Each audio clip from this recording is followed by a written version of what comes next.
Hey, good morning, everyone. How are you all doing today? Good? Okay. Well, first off, thanks for spending your summer as well as a morning this morning with us. And today our arrangement is a little bit horizontal, so I'm not sure if I can cover all that space, but since we have some students that's arriving a little late, so we'll try to see if we get everyone together so that it's easier to facilitate the discussions. Okay? So we'll begin our workshop for today. So like I said, thank you for coming today. TCA has always been a great partner of Spark Amplify, whether it be talent or whether it be just engaging with students. And I'm greatly honored to be invited today to be able to speak in this workshop and furthermore share with you guys on some of the latest, whether it be marketing or digital technologies. And furthermore, hopefully that will be useful for you guys, whether it be at work or at school. Hey, do you guys want to like swing around, because it's very difficult for you to like maybe look at me from there, right? So just swing around. Yeah. So it's easier for you guys to just look at me. Yeah, I think it's easier. Yeah, I don't want you guys to get like a headache or sprain your neck after attending this course. So yeah, just turn around. I think it should be fine. Or like, for example, do you want to like sit over there? Which I think it should be fine too, because yeah, you can see easier. Yeah. Okay. Have a seat. Go. Okay. So my name is Chen. Just call my full name is Chen Li actually, and I am the CEO and founder, also the chief scientist at Spark Amplify, the company that I founded. But anyway, just call me Chen for the duration of today's workshop, as well as further down the road if we do continue on the engagement. So anyway, like I said, today our topic is going to be on the technology as well as some of the digital marketing aspect of it. Okay, and so originally I was only slotted to speak that two portion, but also at the same time, I've also been trusted with the responsibility of sort of getting everyone ready and being like sort of the host, I guess. So even from 9 to 10, we'll be doing some of that as well. So today's topic, I think, hopefully it will be very interesting for you guys and stay awake in this morning. But also at the same time, it'll keep you guys, hopefully, be very helpful in terms of whether it be school or maybe even future job hunting and so forth. So today's topic, for the first for the first hour or so, we're going to be talking about not only me doing an introduction, but also how you guys can do an introduction that's memorable, not only offline, like for example today, the face-to-face interactions, or whether it be at job interviews, and also at the same time online. Yeah, because I know nowadays a lot of the interactions and engagements and so forth is really online, right? And I'm pretty sure all of you are very familiar with social media and so forth. How do you actually engage with the people that you want to engage online as well? So this discussion we're going to look at, in terms of physically, when you're, let's say, at a job, when people say, hey, tell me a little bit, about yourself. How do you answer that question? And also, how do you engage people online, right? Yeah, I think nowadays, a lot of times we spend maybe even more than half of our time online. So from a business perspective, from just, building relationships, how do you build that relationship online? And then so every 50 minutes or hour or so, we're going to have a very short break just to maybe get some water or run to the bathroom, whatever. And then, so for the second session, where we're going to really talk about some of the newest trends, or furthermore, given that the past 3 years, the pandemics and everything, what is B2B or what is digital marketing like post-pandemic, especially in this new normal that we're currently living in, right? And furthermore, it's a lot different than what it was before. So I want to sort of get you guys up to speed on what is that, how has it changed and how can we prepare for that. And then of course, the third topic, which gets into some of the specific tools. Hopefully after today's session, I also want you guys to not only learn about the concepts. I think workshops is always about learning concepts and theories, but more importantly, I think sometimes it's really about how to actually do it, right? I mean, because if you're only, because I know you probably learn a lot of theories and concepts at school already.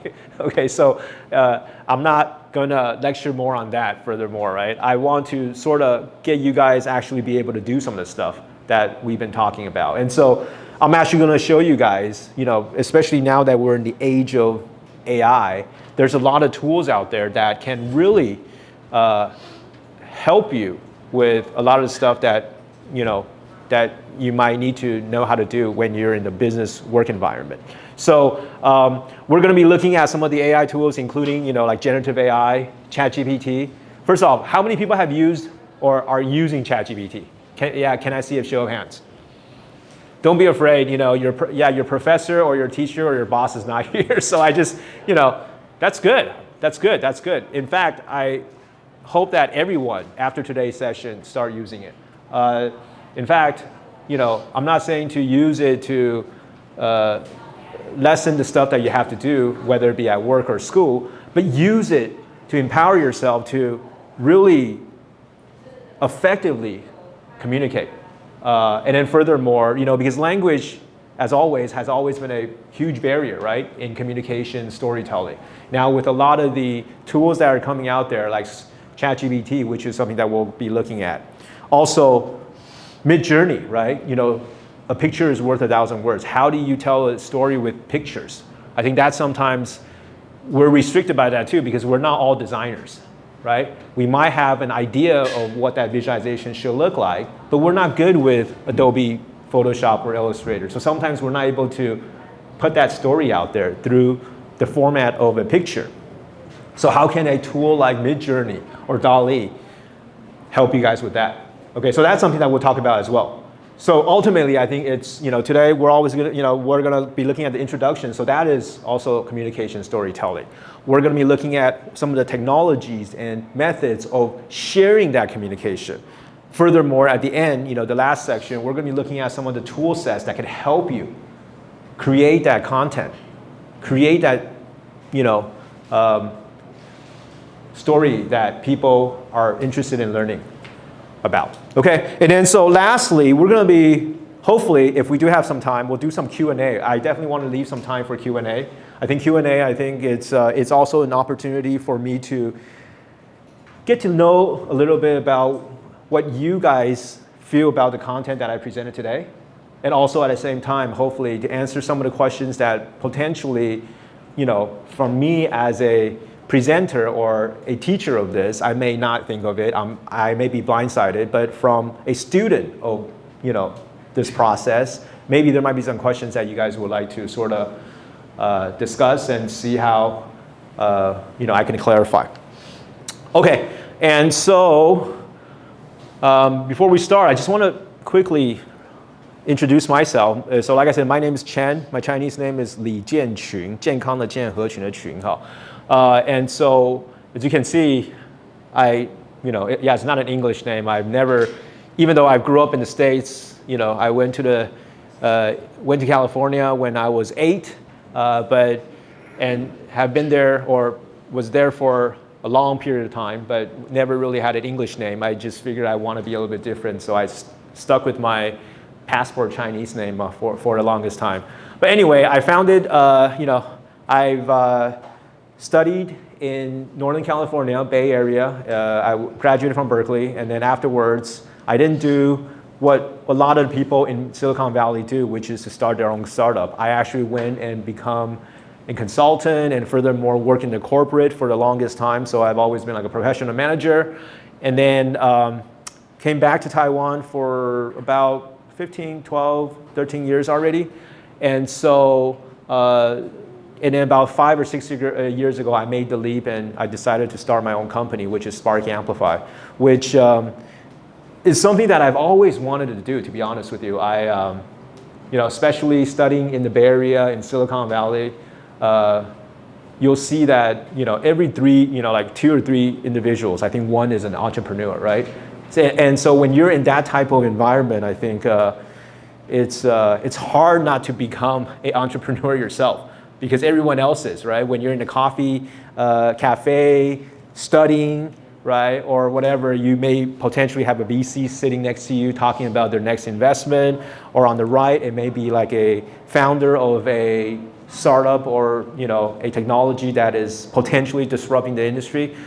So to be able to be in that environment, I think it was very, very impactful in terms of what I am currently now. I am an entrepreneur, and Spark Amplify is a company that I started, and then furthermore, I'm also, adjunct lecturer at another university here in Taiwan, specializing in, smart service management. Anyway, and so my journey has been quite interesting in the fact that, so the first picture, that was when I was in Taiwan. So this person is me. That's my sister. Yeah, I think that was her birthday. So I was here until about 7, 8 years old, and then I moved to US, and I was sort of with, just like a lot of people, right? When they're in the States, they're looking for their American dream, right? And so that was what me and my family was after. However, at the same time, I mean, being educated there, worked there, educated, getting masters and all that stuff, I decided to come back. I decided to come back to my, sort of back to Taiwan, and then furthermore here in Asia. And so, like I said, I was in, like corporate management for the most of my time. And then the last picture, which is a unicorn. How many, so in the startup world, there is a saying, right? I mean, all the entrepreneurs, they want to create the next unicorn. And so what the unicorn means is essentially the valuation of a company that's minimum of upwards of 1 billion or more, right? So that is all the entrepreneurs or tech startups, what they're looking for, and hopefully that is something that I am trying to achieve as well. So anyway, that is my journey, and then it's definitely not a straight road, and so I know today a lot of you guys are students currently studying here in Taiwan, and then furthermore, not originally from here, Taiwan. So you guys, I understand. Maya was showing me the profile. I think we have maybe students from over almost like 10 countries this time. Yeah, so it's a very diverse group. And just like me, I mean, been to countries and so forth. And so along the way, there's always detours, and along the way, there's always ups and downs. But at the end of the day, we're always reaching for that end of the tunnel light, right? That sunshine. So whatever it may be, whether it be, for me, I'm still in search of that, and for most of you right now, I think you guys are exploring that as well. So don't stress out if you haven't found it yet. I'm currently 47, 48, and I'm still in search for it. And at the same time, there's always going to be, a winding road ahead of you. Okay, and so anyway, today obviously is a global sharing session, which I've been doing even before pandemic, and across, the entire globe, in fact, whether it be in the States, in the West Coast, East Coast, whether it be in Asia, Singapore, in Europe, and even Africa as well. In fact, I'm actually going to Eswatini in September to do a talk with some of the folks there, sharing with them some of the success stories and in terms of business development and marketing here in Taiwan as well. So I think that's one of the benefits of doing your startup, right? Yeah, you're a little bit more free. Schedule is a little bit more flexible, and then furthermore, what you're doing is interesting. People want to learn about it, right? If I was in a corporate, then people might not be interested in learning about my story because that's not that fascinating, right? In the past, I was doing marketing management, sales management, and that's pretty typical, I guess. But when you decide to leave your comfort zone and start something, which I'll introduce with you guys, what I was working on with Spark Amplify, people are interested. And so I think that's always the benefits of maybe doing something on your own, because obviously there will be some interesting thoughts or focus that people would like to have you share. So anyway, it gives you an opportunity to travel the world. Okay, and then so like I said, TCA has always been a key partner, and so we've been working with TCA since last year actually, and Henry sitting in the back really knows about this as well. We've been really focusing in more on the outbound, so hopefully maybe next year, whatever, I can work with Maya, we could think about doing the inbound. But anyway, so for example, last year, we worked with Henry and we were able to identify key talents to work with us. And then furthermore, luckily, they were selected as, towards the end as one of the, I guess, what's the name of this thing? Rising Star or whatever? Yeah, anyway, so, we were sort of honored by that, just providing a good experience for our interns, I guess. And then furthermore, this year we're doing it again, and because we had a great experience. And so furthermore, this year we're sending 2 students, one student to our US office, and then furthermore, one student will be sending to Japan as well. So I think TCA has always been a great partner, and hopefully we can continue that relationship. And then of course, thanks for the invite today. And then so like I said, I mean, not only do we do work with a lot of students, and then likewise we do work with a lot of schools as well. So, okay, so today, before we really get into the nitty gritty of some of the details of the technology and all that stuff, we have to do a ice-breaking activity, right? With any event, it always starts with something like this, right? And then what's ice-breaking? It's essentially, you're trying to get everyone warmed up with what's about to be discussed, right? And then furthermore, because I'm not sure, it doesn't look like you guys probably don't know each other, right? Maybe before this. So you guys are meeting new friends for the first time, just like me, right? So whenever we're in an environment where we don't know each other, I think it's hard to work together. And so I think ice-breaking sort of serves that value, right? Trying to get everyone in line, I guess. And then furthermore, maybe be safe in terms of sharing, I think, because sometimes if we're in a uncomfortable or a not environment, sometimes we may not be willing to share. And so I always like to start off with like answering questions, and then because some of the questions, I think I always say the power of any conversation is really about it's really about the question itself. And if you have powerful questions, and then sometimes that will elicit some thinking among yourselves. And then furthermore, by sharing that, we also be a part of that process and then also learn a little bit more about you. And so these are 2 questions that I usually like to sort of start the ice-breaking process, because it's not your typical question of, my favorite food is that and all that stuff. I think that is pretty typical. But this is something that I think I like to ask is that, like for example, what is something that you know really well, right? Because I think every one of us, I think, you guys are obviously, whether it be an undergrad or graduate level now, you guys have been, to some extent, not only through the discipline of learning and all that stuff, you guys, there's stuff that you do really well that, and then furthermore, through education, through experiences, you would like to hone in on that as well. So this is a question I would like to ask you guys. And so as I'm doing this, think about that answer. What is one thing you do really well, okay? And then furthermore, the more creative, the better, okay? So there might be something that, because if you want to be memorable, you have to say something that potentially people are not expecting, right? And then so if you say something like, hey, I am good at bungee jumping.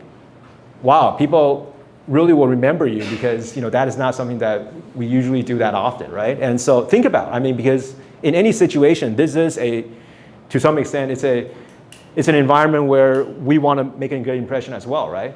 So when you're thinking about how to answer that question, think about, there's I'm pretty sure there's a bunch of stuff that you guys are good at. But what is one thing that you guys are good at? And then furthermore, it will make an impression on the other folks that are listening in.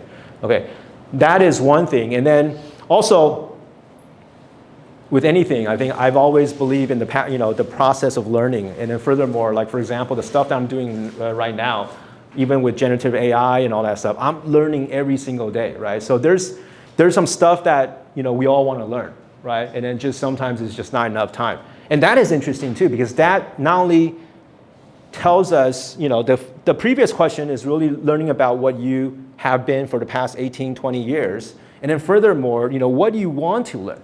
What is there something that you wanted to learn? I've always. That is something is also to some extent is sharing with potentially your interests moving forward, right? And then so that could be creative as well. Yeah, of course people can say, oh yeah, I want to learn English. It's pretty dull, right? But if you want to say, hey, I want to write like Shakespeare or things like that, that's creative. That's something that people will remember you, right? So anyway. Since we're currently in like these little groups, I would like you guys to think about these questions, right? And then, in fact, here's a prompt, right? So I just want to, just to make sure that everyone is, aligned with that framework. Don't go too crazy.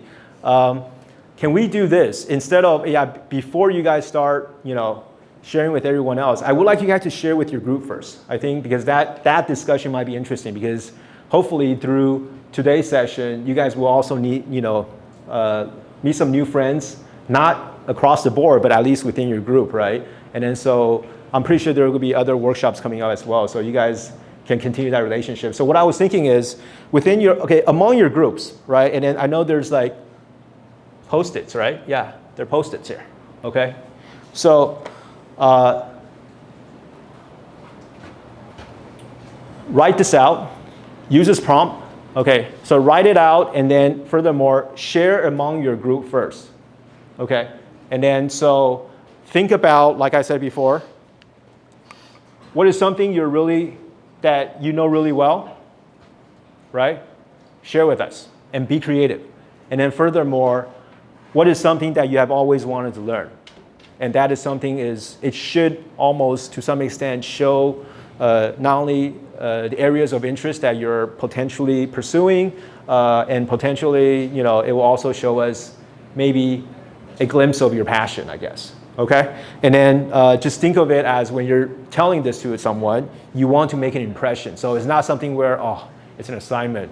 A professor or the teacher is telling me to do this. So I just stand up, hi, what I really know well is this, and then sit down, right? Yeah, you want to say this, and then people sort of remember you because they know your name. Wow, this is someone that likes to do, like I said, bungee jumping or likes to do skydiving. That's someone that I want to hang out with.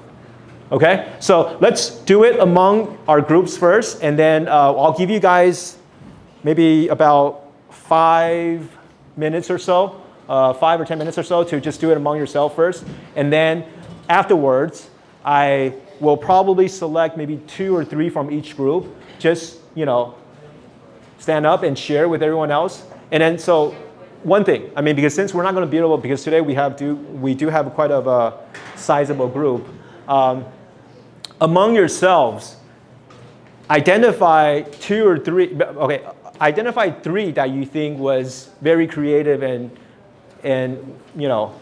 memorable. And then, so those are the 3 that I would sort of have him or her to introduce to everyone else. Okay? So identify 3. So it'll be out of your 6, it will be 3 individuals who need to potentially share with everyone else your answer. So here's a prompt, but do share among yourself first. Okay? So let's start. I want to share with you guys why did I design this prompt. Okay? This prompt has a reason behind this. In fact, this is the technique that I use sometimes when I am doing social media marketing, trying to engage with individuals, for example, on LinkedIn. First off, obviously, we all want to connect first, right? We understand who you are. So name is essentially the way we tell people who we are and where you're from. That's very direct. But the reason why am I good at this, and hopefully what we can be better at is this. When you're good at something, it means that you have potentially some knowledge or some sort of value that potentially other people can learn from you, right? With any relationship building, I think it's not always about you. It's always about, what can you provide in terms of this relationship. And so if you're trying to reach out to someone, and if there's something that he or she can learn from you, then there's a meaningful reason why this relationship exists, right? And then furthermore, what can you be good at? I think, hopefully you could be good at. So usually when we show our, when we're in a public environment, we don't like to show our weakness, right? Because that's not how we are taught. But by explaining what you can be good at, to some extent you are sharing that weakness. And then furthermore, when you share that in a small group, you potentially is letting your guard down, and then furthermore inviting people to be a part of that process. And so what's quite interesting is that I see, a lot of conversation, like we only spent like 10 minutes, and I noticed a lot of conversation was really quite interesting. Yeah, I noticed that this group was already adding social media profiles. They already became friends already, right? I noticed this other person was saying, he was very direct. I am very good at failing. That's what he said. I think you have to be the one of the person to share it later, okay? That was really good, because when you expose your weakness, then you're letting your guard down, you're inviting people to help you, and then that in itself encourages relationship building, right? And then I noticed like this group was really good. Like after every single one person that sort of did the prompt, they clapped, right? It was very supportive. So this was the only group that did that. So I think it's quite interesting. So it was, so this was a really simple prompt, my name, where I'm from, but what was critical was these two questions. These two questions was specifically designed so that not only can you provide a value in terms of a relationship building, because you're good at this, and if that person is interested in that, then he or she wants to be friend with you, right? Because that's possibly, you might be someone that they can learn from. And then furthermore, by saying what you're not good at, you are letting you're removing all that, the walls, and you're inviting people to come in. Right? And so, for example, when I'm doing LinkedIn B2B marketing, it's the same thing. I tell people, hey, I can provide you with this value, this white paper or case study. That is something that he or she is interested in. And then furthermore, I ask them a question. Hey, I noticed you did this talk. I would love to learn more about it. So you're trying to encourage that connection. Okay. So anyway, let's put that in practice. I mean, okay, obviously, it would be awesome if everyone can hear everyone's answer and response, but we don't have that much time. So for every single group, I mentioned to select 2 individuals to share with, that you guys think was memorable and that could be shared. So can we have this group?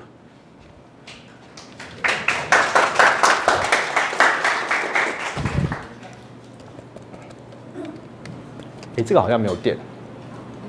you could try this. Okay, so the first one's you, right? Yeah. Okay, you, and then who else?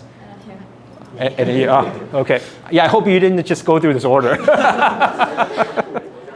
Okay, yeah, you want to stand up? Yeah. Hi everyone, my name is Alma and I'm from Malaysia. I'm good at get up early in the morning. Good. Morning person. I hope I can do better at AI. AI. That's good. Yeah, you're in a good place today. Yeah, you'll learn some stuff. Yeah, there you go. Sorry. Hi, my name is Matt. I'm from the Philippines. I'm good at finding ways to solve a problem, and hope I can be better at finding ways to solve problems, since there's always a better way, more effective way, and more efficient way. Perfect. Thank you. Yeah, which 2? You and you? Those 2? Okay. You go first. Stand up. Hi, my name is Cosma. I'm from Japan, and I'm good at programming since I was a junior high school. And hope I can be better at get up early. So you and her should become friends, because she's good at that, and then you're not good at it, right? So you know what they say, when you put yourself with people that you guys become the same. So it's good to be friends, hang out, and then so she will help you, wake up early. Exactly. Hello guys, my name is Jennifer. I'm from Indonesia, so I'm good at flirting. No, that's the other way to say that I'm good at playing words and communication skills. Good. Right, and I hope I can be better at what happened. No, I hope I can be better at my cooking skills. Okay. Because I know that my cooking skills are bad. I'm still trying to learn cooking. actually. And the one that I only can cook is I think instant noodles, and that's it. Thank you guys. Do we have any people that likes to cook here? There you go. See, that's your friend, right? He's good at cooking. You need to improve on your cooking. Like I said, same thing. That's someone that you should learn and meet. Okay, this group, who? You for sure, right? You, and then who else? Who's the second person? Actually, we haven't decided yet. You haven't decided yet? Maybe we can do. Okay, so how about you? Okay, you, just you. Okay, there you go. Okay, stand up. Hi everyone, my name is Brittany. I'm from Indonesia. I'm very good at organizing things. Okay. Some of my friends said that I have OCD symptoms. And I hope I can be better at swimming. Swimming. Yeah. Okay, do we have a swimmer here? There you go. See, that's your friend right there. She can help you with your swimming. And then, do we have any procrastinators that are not good at organizing? Yeah, okay, organizing. She would be a good friend for you because she's very good at organizing. There you go. Okay.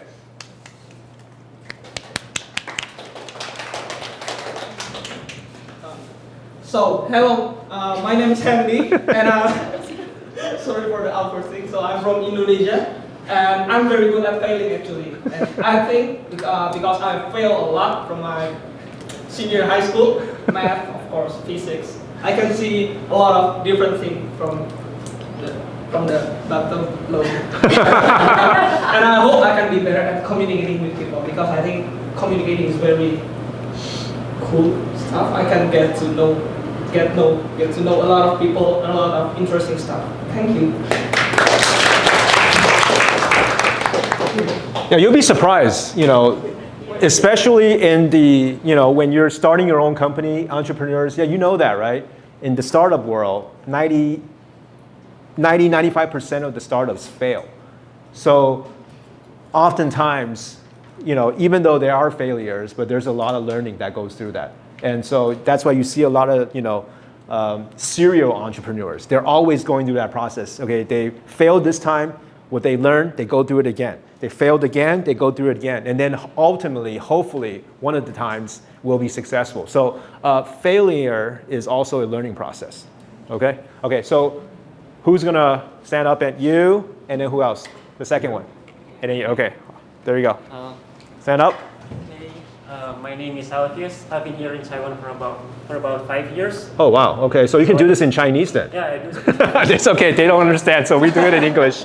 Okay, and I'm from Indonesia. I'm a hardcore gamer. I've spent 6,000 hours playing Dota. Oh, wow. Okay. And I hope I'll be able to speak two other languages like Spanish and Dutch, since my relatives live in Netherlands. Okay, okay. And I noticed that they speak, yeah, you guys speak Spanish, right? Yeah, so you guys already met some Spanish friends that can help you with your Spanish. Yeah, sure. That's good, that's good, that's good. Okay, next. Okay, hi everyone. I'm Sam. I come from Vietnam, and I would say that I'm good at staying alone. What? Staying alone. Staying along? Yeah. Like, oh yeah, staying along. Yeah. Okay, okay, okay, okay. Like for example, some many friends, like my friends, they are always to like decide with someone to go to eating or watch movie or have a chit chat. But for me, staying alone is like better for myself, and I have no problem about that. Okay. And so you're good at being alone? Yeah. Okay. And I hope I can be better at emotional management. Okay. Yeah, because and that's the reason why you're alone, maybe, because you're not very good at it. Because like sometimes emotion controls myself a lot. For example, at this moment, my emotion says to me that, hey Sam, you are afraid of public speaking. Yeah. But I will fight with my emotion. No, I will do that, and I stay here to speak with other people. That's awesome. Thank you, thank you, thank you. Yeah. That's right, that's right. You always have to challenge yourself, remove yourself from the comfort area. Like I said, I've been working in the corporate for the longest time, and that was my comfort zone. And, I was at a point where I want to try something different, right? I'm good at moving up the corporate ladder, but, back in my mind, I always think about, the 4 years when I was at Berkeley, right? When I'm studying at the cafe or the library and people talking about their dreams of maybe starting a startup that will disrupt the industry. That has always been in my mind. And so yeah, you have to sort of fight the status quo. You got to challenge that. And then so when you leave your comfort zone, then that's where the real learning, really takes place. So that's good. Hopefully very soon you won't be good at being alone. Yeah, you can be with other people, okay? Yeah. Thank you. Okay, so these two. Yep. Hi everyone, my name is Roy. I'm from the Philippines, and something I'm good at is probably speaking, since it's kind of my work and kind of my hobby to talk with people.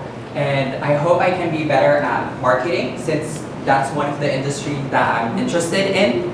That's it. Awesome. Yeah, you're in the right place. Yeah. Hello everyone, my name is Sasina. I'm from Thailand, Bangkok, and I'm good at talking and gossiping too. That's why we become friends. And then I hope I can be better at Chinese because I'm gonna take TOCFL exam soon in November. So I'm trying my best right now. Thank you. Thank you. Yeah. So anyway, I just want to, so this was a really quick exercise, even though we did spend about 15, 20 minutes. Like I said, I think even though it looks really simple, but there's really a plan of thought behind this. And so hopefully when you guys in different situations of your life, maybe at classrooms or things of that nature, I think about this prompt and it will definitely take you a long way. Okay, so, when you're having fun, time just flies. It's already 10 o'clock. And I'm going to go through this part really quickly and then, sort of give you guys some backgrounds. And then so hopefully we don't take too much time and also we get to start learning about some of the marketing aspect as well. So first off, the introduction, the sell position. First of all, we got to identify the trend. There is a very critical trend going on. The human attention span is shrinking very quickly, especially in the age of internet, especially with the pandemic. We are now on the internet for most of the time. And when we're on the internet, first of all, we no longer really read articles. We no longer read words. We just scan for keywords.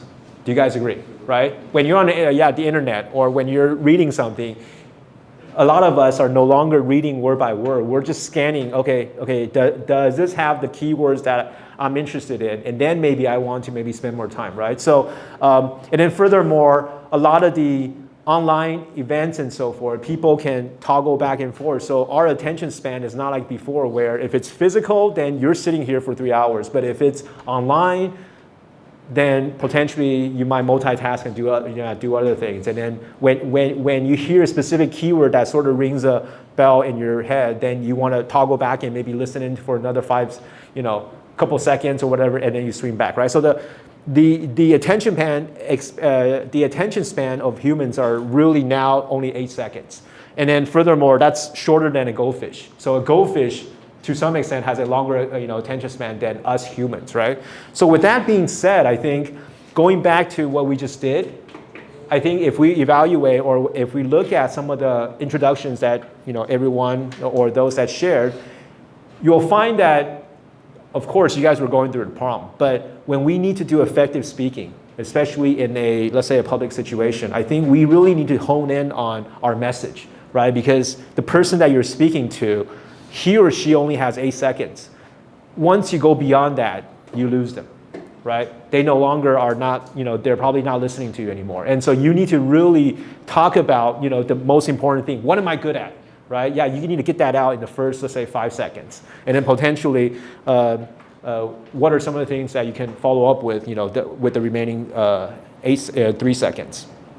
And so in terms of, so originally I was thinking of doing the offline and online portion of it, but I think I might have to skip the online because we might not have that much time. But anyway, so for the the offline, I want to create a scenario where hopefully you guys will be involved soon with job interviews, right? So in the job interview, the scenario is a job interview. And then furthermore, the target audience, essentially you'll be interviewing or you'll be meeting, let's say, a hiring manager. And then the objective obviously is to be able to, through this interview, get that job position, right? So that's sort of our scenario for now.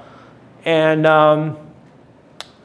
so when we look at the offline, the job interview, so for me, I just want to share with you guys, like last year and even this year with TCA, yeah, TCA always brings me the best candidates, the most talented ones, yeah, especially here in Taiwan. And in fact, and then furthermore, many of them actually do and apply for our position, but sometimes we just really don't have that, or me, don't have that much time to interview everyone, right? So this time, I think there were maybe 140 individuals that applied for our position, and then I was, of course, looking for some of the background checks and all that stuff, and I was only able to invite less than 10. It was 9 people to interview. Okay, so I always say when I'm interviewing, hey, these 9 folks are, very, very, very, very, very strong and so forth. But more importantly, when in that interview session, I want to sort of get to know about who they are, and usually I do start off with, hey, tell me about yourself, right? So that's a question that you often get at job interviews. And so I want to help you guys answer that question effectively, and then through efficient communication. There's 3 components that I want to share with you guys. There's one, obviously, is because the time is limited. So for example, this time, yeah, my first interview was only like 15 minutes long. Yeah, because I was traveling out, with business trips. So you only have 15 minutes to talk with me. And then this question, I really potentially don't really have too much time to, there's other things that we want to talk about. So when I ask about, tell me about yourself, I'm not asking about your life stories. I'm asking about potentially what is, not your life stories, but potentially in terms of this job position that you applied for. Okay, how does maybe some of the things that have happened through your life might shape this experience, whether it be positive for you, but also at the same time positive for the company itself, right? So it's not your life stories, but it's potentially relevant to, it has to have the context of the job position and the job responsibilities. And then when you say, and oftentimes people say, hey, just be yourself, just be authentic. Of course, authenticity in any job interviews is important. But not only just being yourself, yeah, you need to be your best self, once again, applying to the job position itself, in terms of what have you done that potentially makes you the best candidate for this position, right? For any positions, nowadays, especially with the economy nowadays, or with any situation, there is always limited capacity to the number of people that managers can take, right? So when they're looking for candidates, they're not only looking for the past experiences, but potentially what can you bring to the table in terms of the contribution. And then the last is the 3S, which we'll talk about. So when I say not your life stories, like I said, it's not really asking about your whole life story. So I do see situations where sometimes where people just start talking about, okay, when I was in elementary school, or when I was in high school, and when I was in, it sort of goes back, way back, right? And essentially it's telling that whole life story, which potentially is not that relevant, right? So we got to be able to sort of scope that in a very effective way, right? So that you keep the attention of the hiring manager. And then, like I said before, the things that you do mention, you really need to think about what can you bring to the table. So when I say what can you bring to the table, meaning that based on that past experience, what can you potentially draw from those experiences and effectively contribute to, let's say, this job or this job description that you're going to be or applying for, right? And then furthermore, I think it's about, what problems can you solve for the company, right? So nowadays, obviously, I think internship's a little bit different. It's a little bit tricky, because internship it's a situation where it's a give and take, where the company is also providing a learning experience for the students. But ultimately, I think, given that, businesses is still for profit, right? So they are still hoping that this engagement has some sort of positive effects on the business itself, right? So to some extent, not only are you being provided a learning experience, but you also need to think about what are some of the things that through this learning experience, through the stuff that you'll be doing, you can actually solve or contribute to the company. So that is really critical to highlight. And then be your best self. I mean, yeah, like I said, authenticity is critical. I mean, like for me, because I started my own company, and even though and then furthermore, when I was a corporate manager, I've interviewed probably now, up until now, maybe hundreds or, okay, if not thousands, right? You can really spot, authenticity sometimes. Those that are maybe reading off a paper or whatever, those are not very, authentic, but you can really see, you know, and then furthermore, like what's the passion when people are talking about things that are really, that they're really passionate about, it just comes out, right? Rather than maybe this is someone that just memorized what they want to say, right? So authenticity is really critical. And then furthermore, it's not always about you, even though this question is asking, tell me about yourself. But that's a tricky question, right? You know, because if you keep saying about you, who I am, who, you know, and so forth, I think you sometimes lose the attention of the hiring manager. You can also think about, let's say, this position, and furthermore, not only, you know, what you bring to the table, but more importantly, based on your passion and potential you're learning, how can you maybe even be a part of an effective team member? Contributing, you know, helping the other team members to improve on this whole process, right? So it's not always about you, but it's about the whole entire process. And then also, you know, the WIIFM, right? Yeah, what's in it for them, right? For them, obviously, you need to let them know, right? You are qualified for this position, and furthermore, you have the necessary passion, and furthermore, you have the necessary skill set, and to be able to, let's say, further this responsibility, or maybe be a critical member to play a critical role, right? So I think those are things that you really need to highlight, you know, not just about you, but also as part of a group, as part of a team member, as part of this company, right? I think those are very critical. And then the 3 S's, right? The 3 S's, which I like to call them, is really the success, the strength, and the situation, right? This is sort of like that prompt that I just asked you, you know, what are you good at, right? So in this situation, the success, you got to really highlight, hey, you know, I've been doing this in the past, right? Yeah, because of course, you know, you guys are currently, whether it be students and so forth, so your skill sets is somewhat limited sometimes. However, there are things that you can draw upon. You know, maybe there have been situations in the past, whether it be at school or maybe in other scenarios, where you have done something maybe to exhibit your communication skills, or let's say your organization skills. Those are things that potentially is not work related, but it's something that you can extrapolate and potentially apply it in a work setting, right? So that is something that I think as a hiring manager, they can expect that you don't have that work experience, but they can see that given, you know, some of the experience that you have listed, whether it be, you know, of course, non-work related, but that might be something that could be applicable in a situation when you are, let's say, in a work environment.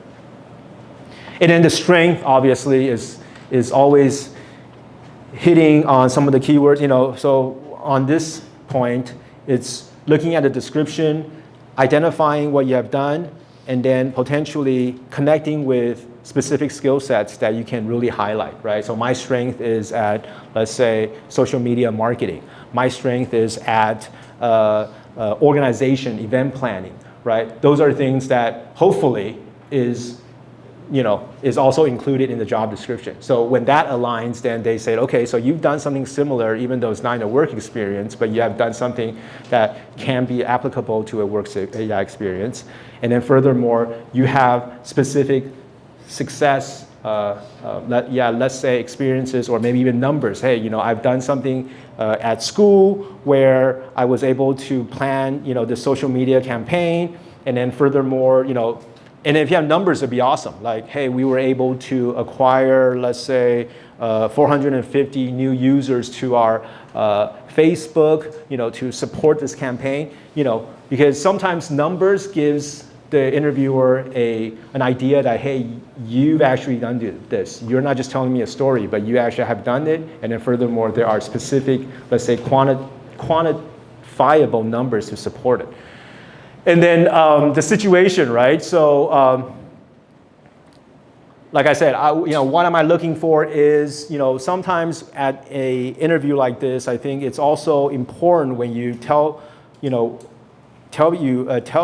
the hiring manager what are you good at, or tell me about yourself.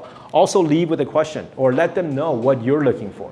So it means that you're actually actively, or I don't want to say aggressively, but you're actively potentially trying to get this position, right? Hey, I'm looking for an opportunity to be able to exhibit my skill set in a culture or a company like yours, right? So it's very active in terms of the tone of voice. And then furthermore, end with a question, right? Because when you end with a question, sort of like that prompt that I was saying, you invite, let's say, feedbacks, right? So when you're showing that, hey, I would like to learn more or have a weakness in this, you're actually inviting help, right? In this situation, it's the same thing. You are applying for this position.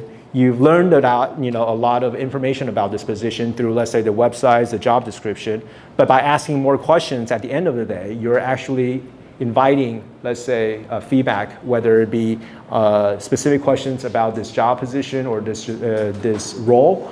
And then furthermore, even getting some feedback on the process of the interview itself.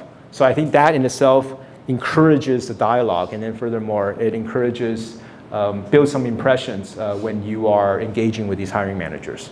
So I think these 3 S's is really critical. Show your success, past success, show your strength. These are specific skill sets.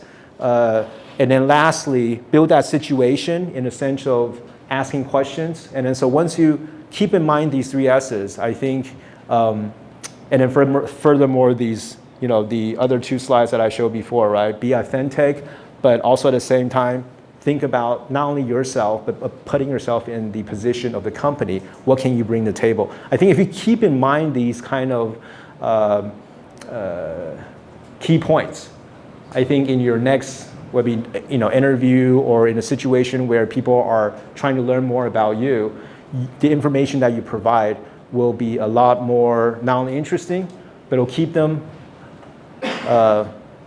since like I said, the attention span nowadays is really short, right? So at least they're interested in maybe learning a little bit more about you, right? So I think that is the key. Okay, so the key to successful introductions, make a good first impression. Like I was saying before, keep it short. Say things that potentially will be memorable. Highlight your best qualities. The last one is really interesting. Pique curiosity, because whatever you say, you should say it in a manner that they want to learn more about you, right? And then so this gives you an opportunity to continue that conversation. But if whatever you say is sort of the standard response, then it's like, okay, that's good, next, right? But if you say something like, like that person that just walked out, I'm good at failing, then I'm actually quite interested in, so what have you failed in the past that, that have helped you learn, I guess, right? So you want to pique curiosity in any, dialogue or conversation. Preparing yourself in self-interview, start with the plan, practice, focus on your delivery. So there's a lot of practice that needs to be involved, right? I think there's some individuals, I think this person said, he's not very good at public speaking. That's fine, but I think that involves practice. If he practices more, then the more he does, the more he comes up on stage and speak in front of the public, then he sort of are not as afraid, I think. So practice is important. And then the other student that we just talked about, she has over 5 or 6 years in public speaking. And so that is accumulated through the years of practice. Anyway, and then furthermore, you can practice with your peers. So you don't need to be practicing with me or your student, your teachers, but even peers like today, you can practice with them, among themselves, practice by yourself in front of a mirror, record it sometimes. Nowadays we all have a smartphone, right? So smartphones is really easy because, basically it has a camera, right? So just record it, and then as a audience, as a viewer, see yourself presenting and see where potentially you can improve. Okay, so that's pretty much it for this session, and then we're going to get into more of the technical stuff. I noticed some people was getting drinks. Should we have maybe a 3-minute break just to run to the bathroom or get some drinks, and then we'll start at 10:20. Okay, thank you. What's start time? Yeah, you'll learn. Okay. Down. I remember that you mentioned your project. Okay, so we're gonna start, and then hopefully people will slowly get back to their seats.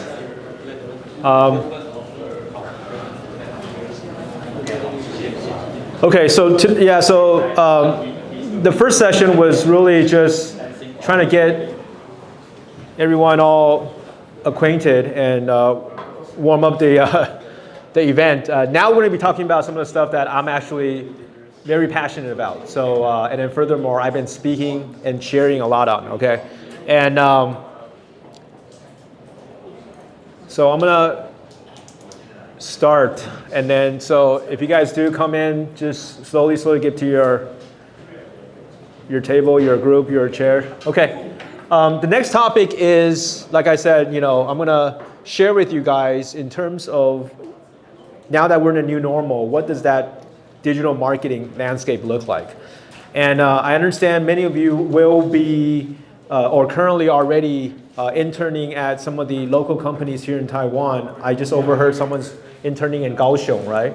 Yeah, you're interning in Kaohsiung, a company in Kaohsiung, is that right? Yeah. Okay. So I actually been traveling to Kaohsiung quite frequently. I was actually just in NSYSU, Zhongshan Daxue, because we're working with some of the students to help with some of the Kaohsiung companies as well. But anyway, why is it B2B? You know why? Because Taiwan, a lot of the companies that you guys will be engaging will be B2B.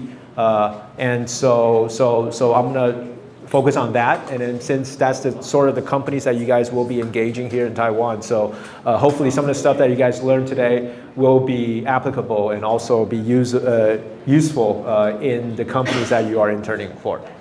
Okay. First topic is PR marketing. Yeah, I noticed. Yeah, so there was a student out there that is also interested in PR marketing. And so that's something that I want to share with you guys. And I think there was one student was asking, what do we do? PR marketing is actually one of the specializations that we focus on here at Spark Amplify. But instead of telling you about my product, I actually want to do less of that. I want to share with you guys, my view on PR marketing and why is it effective and also very important for you guys to know, because just want to let you know, a lot of the B2B companies that you'll be working with, they potentially doesn't have that big of an idea on PR marketing. So if you guys do, you guys might be that change agent or might be able to help them with. PR marketing essentially is we're utilizing media professionals or media channel as a opportunity to explore, let's say, global markets, right? So a lot of these businesses that you'll be interning or you currently are interning for, their goal, because Taiwan's market is very limited, so they need to be able to go abroad. They need to identify potential global customers worldwide, right? And so the traditional way of doing this for a lot of the businesses are here in Taiwan is through like events and trade shows. Unfortunately, most likely, you guys won't be delegated to go to these trade shows because that potentially requires a little bit more experience. But in terms of the PR marketing stuff, which is some that digital and things of that nature, I think those are stuff that you guys can definitely help with. And then furthermore, I just want to let you guys in on a secret. The effects that you guys will bring in might actually be more effective than those, let's say, senior people going on these events.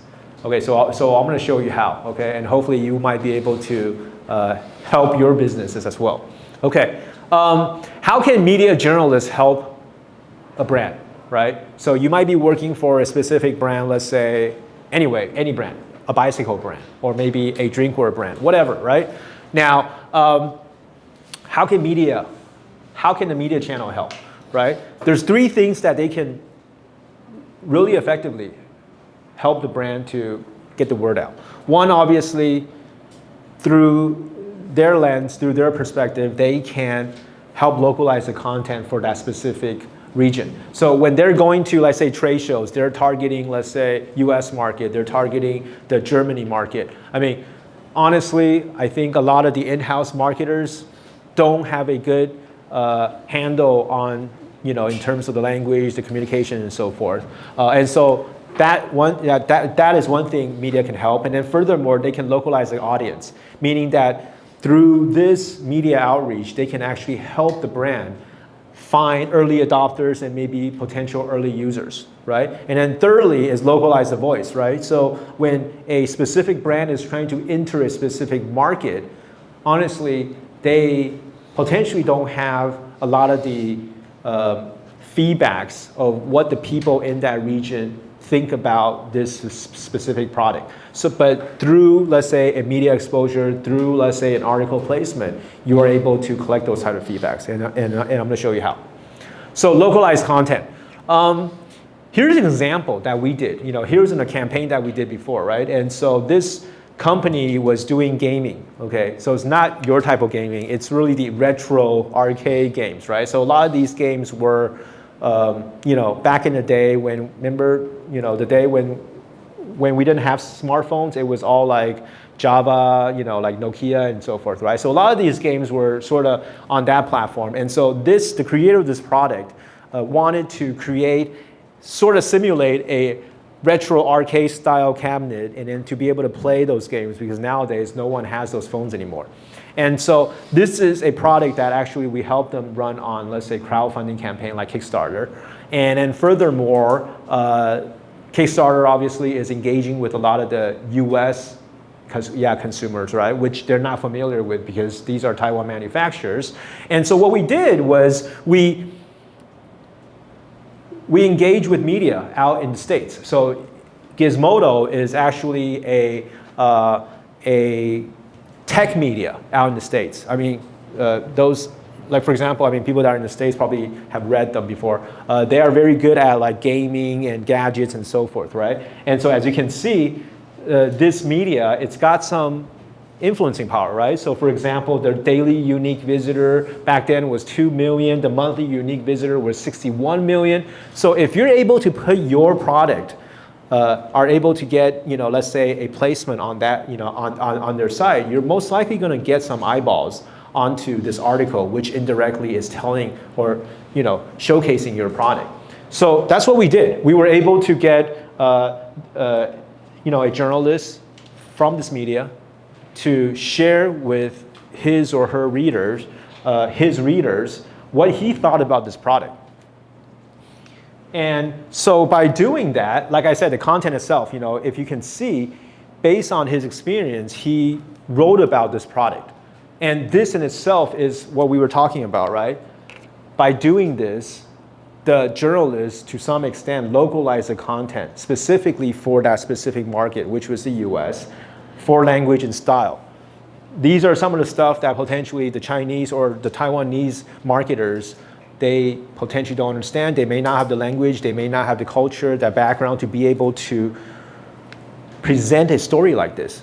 But by engaging with the media, engaging with the journalists, and having him or her experience the product and write about it, you are localizing the content for the specific market that you are trying to engage. Okay, so that's one thing. So the journalists help the brand or the product localize the content, which is important, right? Because you got to be able to speak the language that you're trying to, of the market that you're trying to, engage, right? If you're still speaking, sort of the concept of, the logic of the Taiwanese, then it probably doesn't make sense because the Americans don't think that way sometimes, right? And then secondly, the audience itself, right? So when we are, especially with a lot of the brands, right, that are trying to enter a new market, let's say, for example, these companies that you're working with, they want to enter the US market. They want to enter the European market, UK, Germany, things of that nature. They, for one, are entering for the first time, right? So no one really knows about the brand in that specific market. So in that sense, a lot of times these brands need to identify not the mass market, because the mass market takes time to understand or learn about your brand, but what you need to do are, how can I first identify specific early consumers or early adopters of this brand, okay, of our product? That is key. And same thing, when we were able to get an article placement on Gizmodo, Andrew wrote about this product. And then furthermore, if you look at it, he himself, because, I always say media journalists, they're like influencers as well, right? The definition of an influencer essentially is an individual that has, let's say, a good amount of people following this person, right? And so when you have enough of that influencing power, then you're an influencer. So this person itself had, let's say, on Twitter, had about 15,000 followers. And so he himself was a follower, was an influencer himself. And what is important is that these folks, people that follow, let's say, media journalists, they like his or her perspective. They like their writing. They like, to some extent, they understand, the professionalism and also his influence on that specific industry. For example, gaming, right? So these folks, when, let's say, Andrew, this journalist, write about this product, you potentially are engaging 15,000 of his, let's say, followers. And these 15,000 followers may be, like I said, your early adopters, early consumers. Early adopter is key, okay? He or she is sort of like this individual. He is like he or she is the one that likes to test out something new that potentially everyone else may not want to take a risk on, right? These are the folks that, when your brand is a nobody, they like to still want to support you because they believe in your, let's say, the product that you are providing, the features, the functionality, the mission of your brand, right? So these are the folks, these folks are very, very critical for any new product entering a new market, right? Because when you're entering a new market, because your brand is not well known yet, you are not able to reach out to the mass market, but you have to try to, at that point, try to identify the early adopters. And the early adopters are critical because ultimately, they will help you scale to a massive scale. Okay, I always like to use this. So how many of you play chess? Or have played chess before? Okay, so the chessboard, as you know, is made up of a dimension of, whatever, right? So using a grain of rice, so starting from placement 1 and then doubling every single time. So this is the power of exponential. I'm trying to show you guys the power of exponential. If I continue that process and fill up this chessboard, what do you think is that, how much rice will be at the end of that chessboard?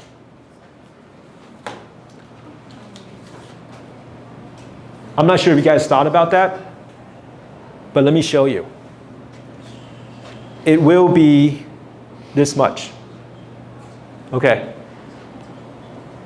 The power of exponential, so essentially it would be almost, I think this is almost Mount Everest too. So when we started out as just this 1 or 2 individual, right? If you continue the power of exponential, ultimately right here, you will achieve your mass market. So what I'm trying to say is when we're doing business development in a new country, in a new territory, in a new region, don't stress out about trying to get the mass market at the beginning, because that takes time. That takes effort. That takes, a lot of businesses, they've been trying to do this for over 10, 20 years and they haven't, they still haven't done it yet, right? But it's really critical to be able to identify the early adopters, because if you're able to get the early adopters, these early adopters are essentially like Apple users. Okay, how many of you use iPhones? Can I see a show of hands? Okay, yeah, iPhones is a very popular phone everywhere, okay? In the US, for sure. And so, do you guys remember, like, now they're starting to lose that glow, but back in the day, remember when Steve Jobs was still at the helm of Apple, remember, whenever they have a new product being launched, remember, there's always a hype around that, right? There's always people waiting at the Apple store trying to be the first one to get the next hype, okay, iPhone, right? Now, those are your early adopters. Early adopters are willing to sacrifice. They're willing to, sacrifice their own time to be able to be, to be that first person to get that iPhone, because they're proud of being associated with that brand, right? And then furthermore, not only are they a consumer of your product, they're an advocate of the product, because when you go talk to that individual that waited, let's say, was at the line the day before, when you talk to them and then trying to learn about the product and so forth, they feel very passionate about it. They in fact try to they share with you, why this product is so good. They want to convince you why be a part of, let's say, an Appler, right? And so these early adopters, these are early influencers. To some extent, they're playing this same effect, the social influence, right? So when you're able to identify these early adopters, which are these folks that are following a specific journalist that specializes in the topic of gaming, and through the posting or through an article, they are able to learn about your product and furthermore identify specific early adopters. These early adopters will, to some extent, create the social influence that's necessary to create a movement which ultimately is that mass market that any brand is looking for. Do you mean journalists in a traditional sense or just key opinion leaders?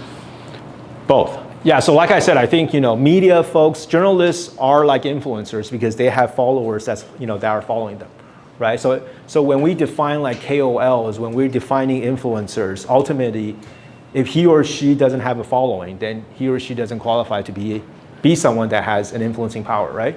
And then media folks, journalists, they do too because there's people that are following what he or she writes about. That's what I'm saying. And because we're in the topic of, let's say, PR, we're in the topic of, media outreach, then I target the journalists. Let's say if we're doing, let's say, influencer marketing, it may be different then. It may not only be journalists, it can be, let's say, influencers. But in this situation, since we're talking about in the context of PR, then we identify these influencers as journalists. Because they have institutional backing. They have institutional backing, but more importantly, they also have a, let's say, for example, I mean, if you like to read TechCrunch, you like to read Verge, there are specific writers and journalists that you follow all the time, right? Because you like his or her opinion on specific topics and specific industries. And so when he or she writes about something, you follow. And then potentially you might actually jump on that and become, let's say, an early user of a specific product. Okay? So this is really important. Yeah, I just want to get you guys, so don't try to, I'm not sure if I have a picture on this, but yeah, like I said, with any marketing, right, don't, like any businesses, they always want to get they always want to get the mass market, right? But when you're, entering a new a new country or a new market, getting the mass market obviously is the end goal, but think about the early adopters because the early adopters are the ones that will take you to the mass market. However, at the same time, you need to be able to make the early adopters happy, continually bringing innovation, product quality, improvement, things of that nature, right? And then so let them become an advocate of your brand. So when they share with another friend of theirs, and then furthermore, and then they share another friend of theirs, this exponential growth will help you achieve that mass market. You guys understand what I'm trying to say? So when you're in your internship or when you're helping these businesses, a lot of the businesses, they may not know about this, right? And then furthermore, like I said, this might be something that you can help them with, right? Be able to engage with specific areas of, let's say, these journalists that potentially have influencing power, and then furthermore, allowing their product through the lens of these writers share with what this product can offer. Okay, and then localized voice too. I mean, so a lot of the Taiwanese companies, they think the world is just like Taiwan, but sometimes it's not, and a lot of times it's not. Okay, for example, I mean, what works here in Taiwan may not work out in Europe. It may not work out in Southeast Asia, right? So being able to listen to that localized voice, I think is really important, right? Because in terms of a product development, I need to know if I am going to try to sell this in, let's say, Indonesia, what changes do I need to make, right? Because I can't sell it just the way I sell it here in Taiwan, right? But sometimes a lot of the companies don't have that capacity or have that personnel to be able to bring that information back to the company, right? To provide the necessary improvements or changes on. right? And so through PR, you can also do the same thing. Yeah, let me show you how, right? So that same article that I just showed you, that was written by, I believe Alex was his name is? Okay. Not only did he localize the content, right? He wrote an article, obviously, so the content was localized. Not only did he share his followers potentially will becoming, let's say, early adopters of this product that they're trying to sell in the United States. More importantly, these followers also shared their feedback on what they see, right? So on the bottom of the article, you see, so there were like 15 comments that was left on the bottom of the article. 10 were actually very useful. And when I say very useful, look at this, right? So these folks mentioned, hey, you know, your product, the specifications, maybe think about doing multiplayer gaming. That would get people interested about your product. People wrote about the games. Hey, instead of these games, maybe, you know, bring in some of the classics, right? In here, and that will get people interested in the, in the United States, interested in its products. They also talked about future development. You know, what are some of the additional features you can add? Those are stuff that potentially here in Taiwan, their product development team has never heard of. They probably doesn't even know that they need to change to be able to sell it to the US market. But what you have done through this media placement, not only have you localized the content, not only have you help them engage with early adopters, but you have also helped them collect the necessary information to be able to help them on the product development, which is ultimately critical in terms of a market success for that specific territory or country. Do you understand? Yeah, do you guys understand what I'm saying?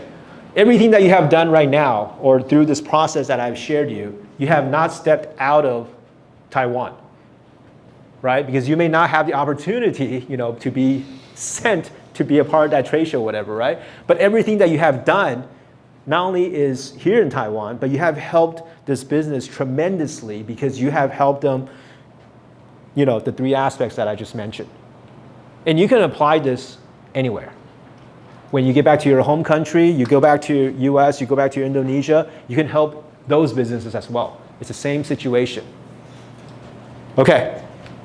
So anyway, with that being said, so we had a student, yeah, what's your name? Don, yeah, Don was asking me, so Chen, what do you do at Spark Amplify? So I'm just gonna quickly say, yeah, because today I'm not selling my product to you guys. You guys hopefully will be future user of my product, hopefully, but I'm not trying to sell products. But since we had a student asking me, so I'm just gonna quickly run on what we do, right? And so you guys have a better understanding of how we're trying to utilize, let's say, technology to achieve what I just mentioned earlier in terms of PR marketing. Okay, so Spark Amplify, like I said, is a company that I started, that I founded 6 years ago. And then furthermore, it is, back then, world's first end-to-end PR SaaS platform. And so this was something that I was very passionate about because, not because I was a PR professional. Just to let you know, when I founded this company, I had absolutely zero experience in PR. Okay, I wasn't a PR person. I wasn't a PR person at the beginning, and then furthermore, but however, the reason why I wanted to tackle the space is because when I was doing campaigns, when I was doing, like brand marketing and so forth, I noticed that PR marketing is important. However, at the same time, not many people understand this, other than, let's say, those big brands that have deep pockets with huge budgets. So what I wanted to do is I wanted to democratize this. Yeah, you guys know what this democratize means, right? I wanted to make it available for everyone, not just those that have deep pockets, big brands, big budgets, right? I wanted to say, if you have a story that's, that's worthy of being told, then I am going to provide you with the resources to be able to put the right people in front of you and let you do what you do best, which is storytelling. And that's what brands do, right? Brands are good at storytelling.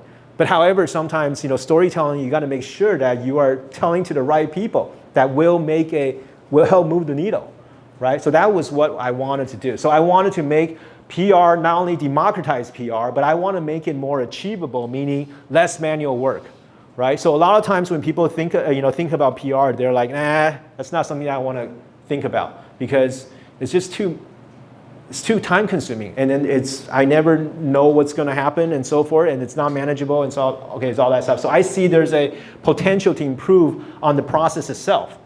Secondly, I often hear people say, hey, you know what, PR is just too expensive, and that's why we never consider it, right? And that's why only the big brands, the Coca-Colas, right? The Googles and all the big brands, they do this. But me as a small, medium-sized business, it's not for me. Okay, and most likely the experiences that you guys will be, that you'll be involved with here in Taiwan will be these small, medium-sized businesses, right? So they're facing exactly that same problem, right? Either it's too complicated or it's too costly, and so that's what I was trying to solve. Anyway, so we created a platform that's a marketplace for media coverage. So we have the media folks, the journalists, and then we have the brands. And then, you can think of it as a marketplace where I try to match these folks up. Essentially what PR agencies were doing anyway. But now I'm using the power of data, right? And then anyway, so a lot of the investors, people ask me, so Chen, so Don's gonna come back and ask me, Chen, so what do you do? I still don't understand. Okay, so I'm gonna try to put it in layman's words. It is almost like the Uber for PR industry. Meaning that you have, just like Uber, right? Yeah, you have people that want to ride to a certain, a destination from A to B, and then furthermore, you have people, you have drivers that are willing to, take that ride. And then it's the same thing with Spark Amplify in the sense of you have brands that have a story that they want to tell, and also at the same time with media folks, they are also out there to get a good story. So obviously there is a natural demand for each other. And then so we create that demand and then we try to match them up. Anyway, this is the last thing I'm going to talk about Spark Amplify, then we're going to change gears, okay? 3 things that we do good. We build impressions, just like I was, in our ice breaking. Anything, whenever you are trying to engage with any individual that you don't know, you have to be able to make that good first impression, right? Or else you're never going to get their attention. So the impression is important, and so a lot of these brands are trying to reach out to these media folks. Once again, they don't know, right? So you got to be able to get their attention. So the impression is important. Secondly, you got to be able to tell your story, right? Once you got their attention, then you got to have the story to back this up. The story is what's going to drive this relationship. Because if you're all fake, it's not authentic, that's it. This media is not going to contact you. But if you can continue to feed the necessary information, the information that they're looking for, this relationship has value, it has a reason to exist, and then so therefore, you will have an opportunity to get placed in this media. So creating the story, engaging the right media. So that's the last thing that we do, is that we find the right media, right? So how do we do that? I mean, PR agencies, they spend a lot of time and effort and even money to build these relationships. Potentially wine and dine, and then furthermore, through previous engagements, they know who they can engage and so forth. But me, as someone that have absolutely no PR experience, only wanted to try to use technology and AI to try to disrupt this industry,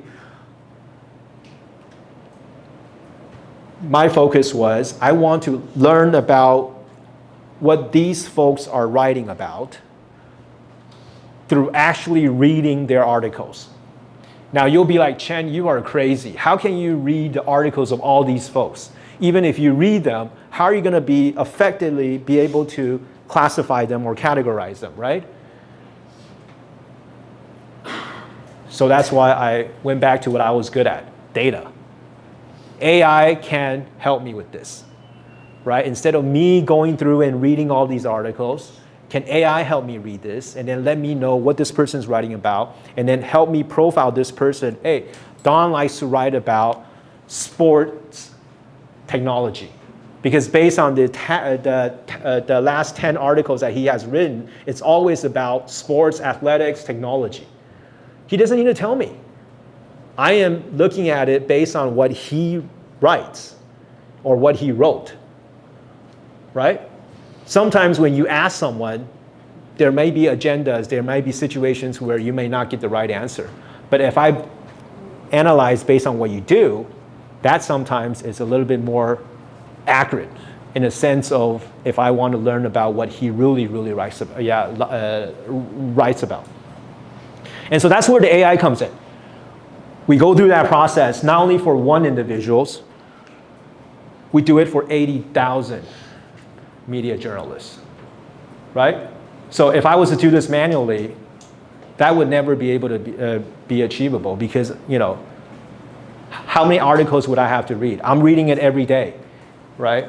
So that's where AI makes sense. And that's why I call myself, or we call ourselves, AI-powered PR.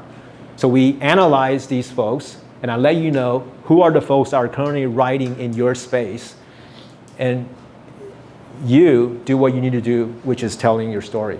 And hopefully, there will be a good match. And then hopefully, we are able to get a media placement out of this. Okay, anyway, Don, so I hope I answered your question. Does that answer your question in terms of what I do or what Spark Amplify does? I'll ask you more questions. Okay. Good. Okay. So, so PR marketing is definitely one thing, something that you guys should learn, and that will definitely help with a lot of the Taiwanese businesses. Okay, that's one thing. Secondly, it's another thing I want to teach you guys, which a lot of the Taiwanese businesses don't know. Okay, so I'm telling you all these secrets, and then furthermore, my goal is to hopefully the stuff that you will be doing will be able to help these businesses ultimately, bringing it back to the Taiwanese companies. So, like I said, a lot of the companies their main focus or their main business activity in terms of business development is trade shows, are events. Okay. All the companies really focus on trade shows and event marketing to bring in new customers. Now, what I'm going to teach you is how can you utilize social media once again, because you're probably not going to be the one being sent to Hanover to attend that trade show, right? But however, you still need to play a role in terms of helping the company, right? Because what is it that you're bringing to the table, right? So I'm trying to add your value to what you can contribute to the company, and so. To a lot of these Taiwan companies, the bosses are going to look at the bottom line. How can you help me bring in new customers, right? So that's what I'm going to teach you. Since you won't be able to go, how can you do it online? I'm just going to jump to this slide, which I think you guys will be very interested in learning about, which is also affecting you guys as well. So Google does this study every single year. They analyze, the age of B2B decision makers. So businesses, B2B businesses, which a lot of the businesses you guys are interning at, they are always looking for decision makers because decision makers are the ones that are going to decide whether they want to use this A company or B company services, right? And decision makers for these B2B businesses are valuable because they want to see how they can identify them effectively, efficiently, accurately. And so decision makers, however, based on this Google study, it is shown that they are currently, as of last year, in the age of 18 to 34, about 50% are at that age. So what does that mean? 18 to 34, it just happens, is the age range that they spend a lot on, they spend a lot of time on internet. Which makes sense, right? The young folks nowadays, they like to be in front of computers. They may not be always out there face-to-face with individuals. And so in this situation, what this means is that if decision makers are what these B2B companies are trying to target, they are trying to target and potentially are going to be able to decide if they use their service, and if they're falling in this age range, and furthermore, this range is the people that are spending a lot on internet, think about it. Our Taiwanese businesses need to think of another strategy other than trade shows to be able to engage with these decision makers. In the past, it was, I just go to this trade show, and then I can meet the people that I want, and I could do my business, I can potentially find new customers. Now, however, because these decision makers are getting younger, they may not be at the trade shows anymore. They may prefer to be online to do whatever they were doing before, sourcing new materials, sourcing new products, and furthermore. And furthermore, even the older ones may not may not like to be at the shows anymore because of the pandemic, right? These past 3 years been, it's sort of like 3 years lost in all of our lives. It's like a blank space that we can't really or even want to recollect, right? So a lot of people nowadays have a fear of just being in, like physical face-to-face environments.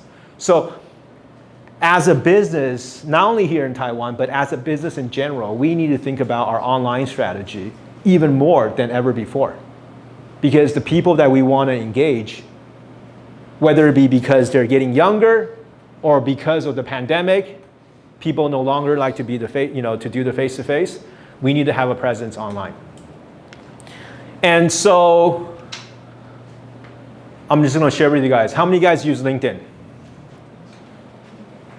Okay, yeah. I didn't do it this time, but I usually, before my meetings, so I do like classes with like different students, like NTU, NTUST, in the central and south. But I usually encourage the students to, like before my class, to add me on the profile.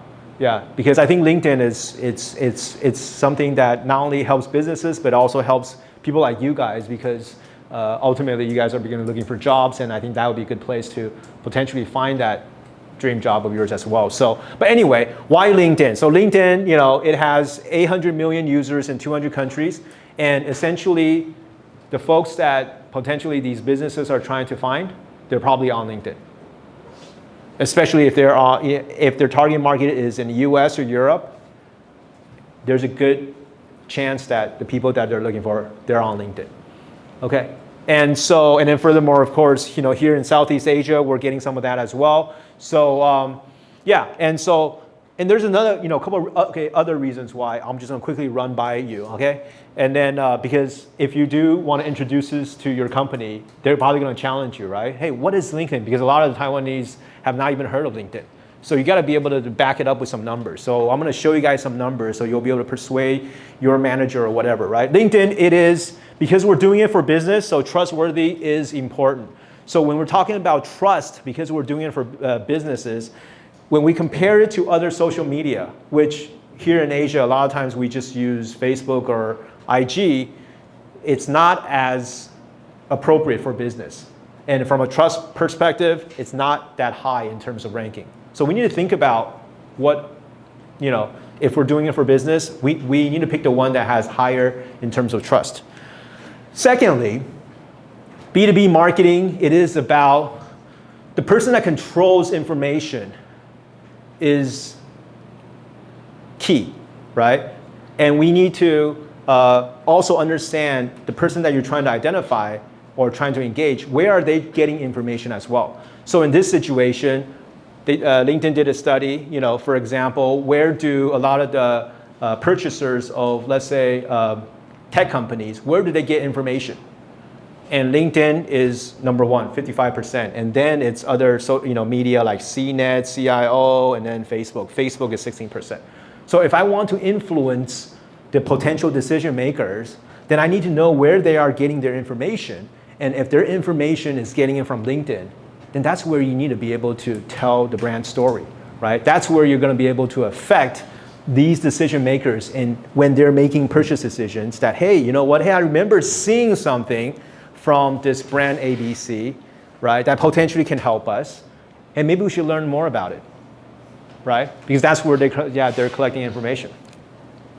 So anyway, and then of course, LinkedIn, as you all know, it's very, it's like resume data, right? There's a lot of work experience, there's a lot of education stuff and so forth. So of course, for you guys, you can use this for looking for jobs, but for businesses, this is just as good, if not better than the business cards that they're collecting on at trade shows. Because at trade shows, if I give you a business card, at that moment, that business card, the information on there is correct. But maybe after the event, or maybe a week or 2 weeks afterwards, I might leave the job. I might actually, get promoted, or I might even just, be working from home. So that phone number, you would never be able to call me, right? So the business card, that information that you've just collected becomes obsolete.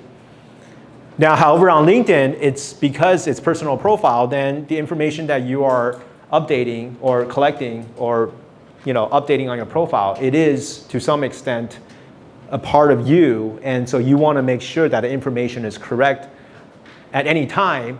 And so when I am using that same piece of data, I really don't need to worry about if that data is, of course, I mean, there are people that purposely make false statements, whatever, then you can't do anything about it. But I mean, aside from that, the information that you get from LinkedIn is a little bit more accurate and a little bit more updated than, let's say, you collecting a business card.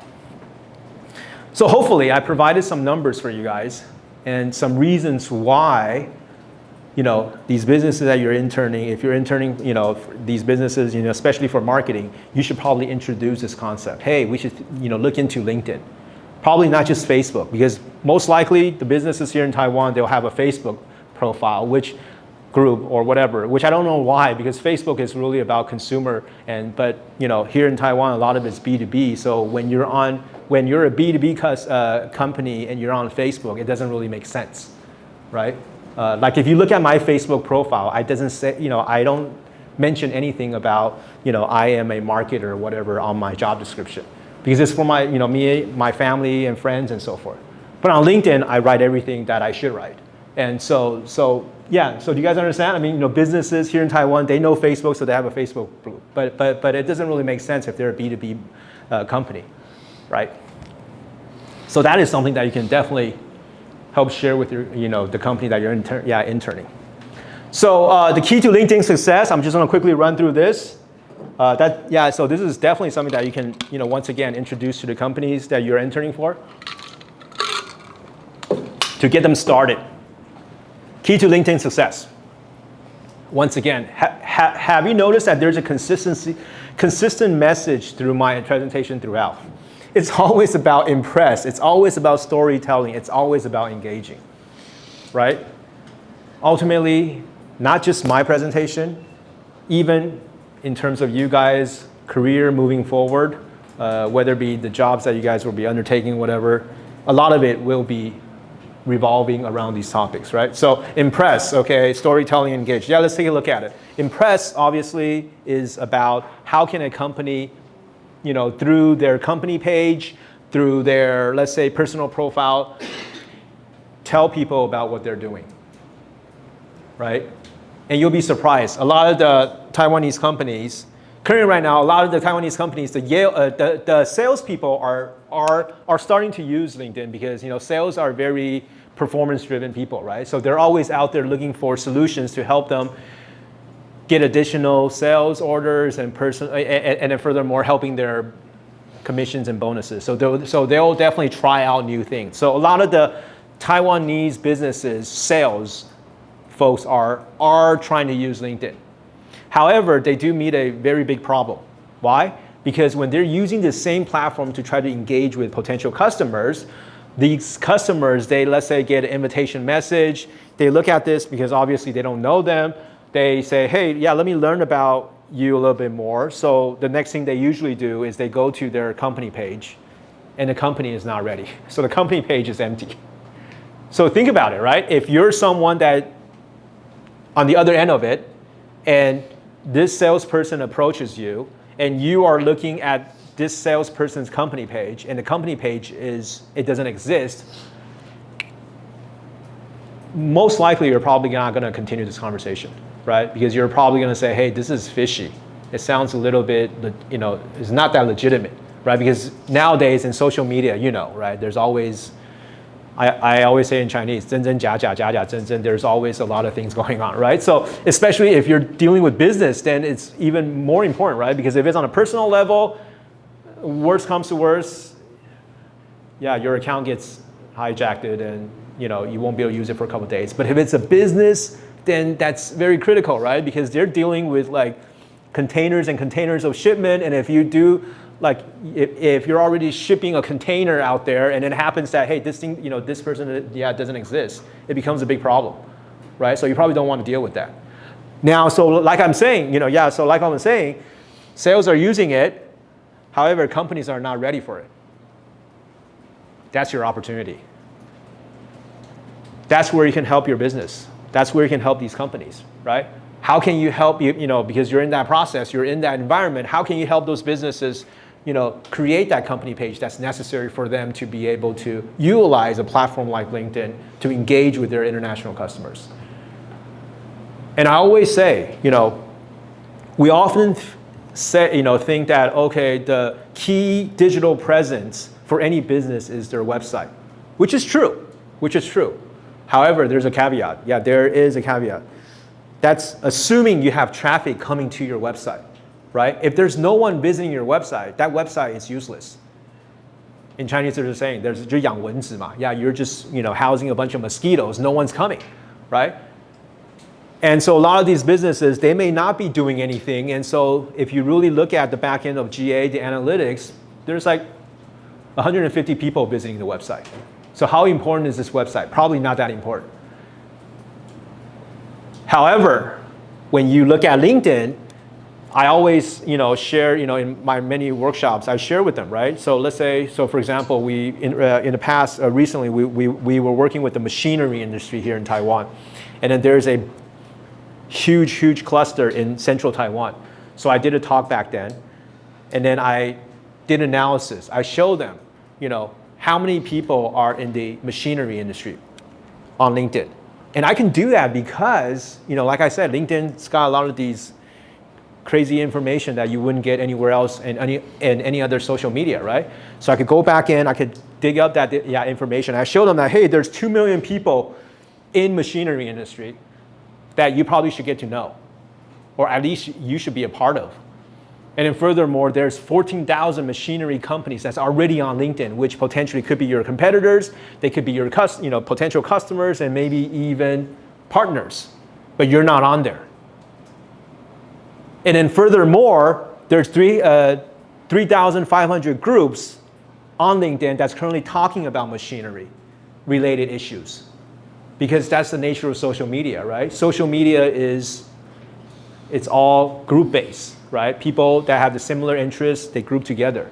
That's social media, right? So if there's 3,500 groups, 3,500 groups that's talking about machinery, are you a part of that conversation?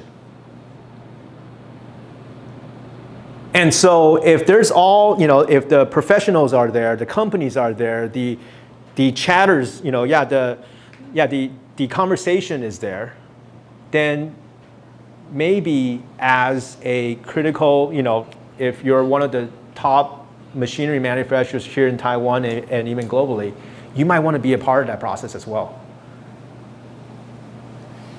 Okay, so, and then storytelling. So through the storytelling, obviously it would be through, let's say, content created either on the company page, but furthermore, with any social media, it is really about creating those content posts, right? Through the posting, you are essentially telling the story of the brand. So that gets back to the post calendar process.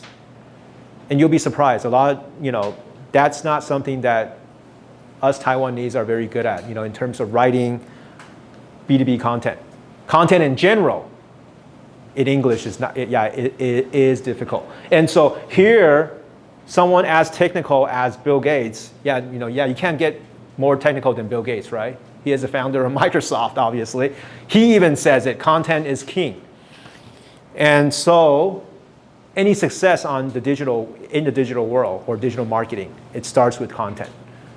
But like I said, B2B, especially English professional content, is not easy. And so I think that is definitely something that you guys can help with. And I think I am in a good space right now because I think most of you, the reason why you guys are here, of course, some people are trying to learn Chinese, some people are trying to learn about Taiwan, potentially learning about some of these businesses. But however, at the same time, I think English is the basic requirement that you guys all have to satisfy, right? And so your level of English, I would say, is probably more than the average Taiwanese here. So the role that you can play is being that facilitator, being that content creator, helping these businesses to tell their English, their brand story through the necessary English language. And so, so of course, through that process, the type of content that we can create, right? There are product services related posts that we can help the company create. The awards, the achievements, a lot of the Taiwanese companies, I gotta be very honest with you. We Taiwanese, we're very good at making things. We are very good at manufacturing. But however, we're not very good at telling our story. And so I think, we're good, so we win a lot of awards. But honestly, no one knows about it. So that's where you can help. You can tell other people, you can, through these posts, help them tell more people about what they have achieved through awards, the patents, and things of that nature. Those are all very important. But if no one knows it, how do they know that this company can actually deliver what they promised? And that's why they need, the companies need you to be able to tell that story effectively, correctly as well. And then of course, you can also, I always say, on LinkedIn marketing or any social media marketing, it's not always about me, me, me. It's just like the interview that I was telling you, right? Never think about me, me, me. Because when you're selling, then people don't, they shy away from that.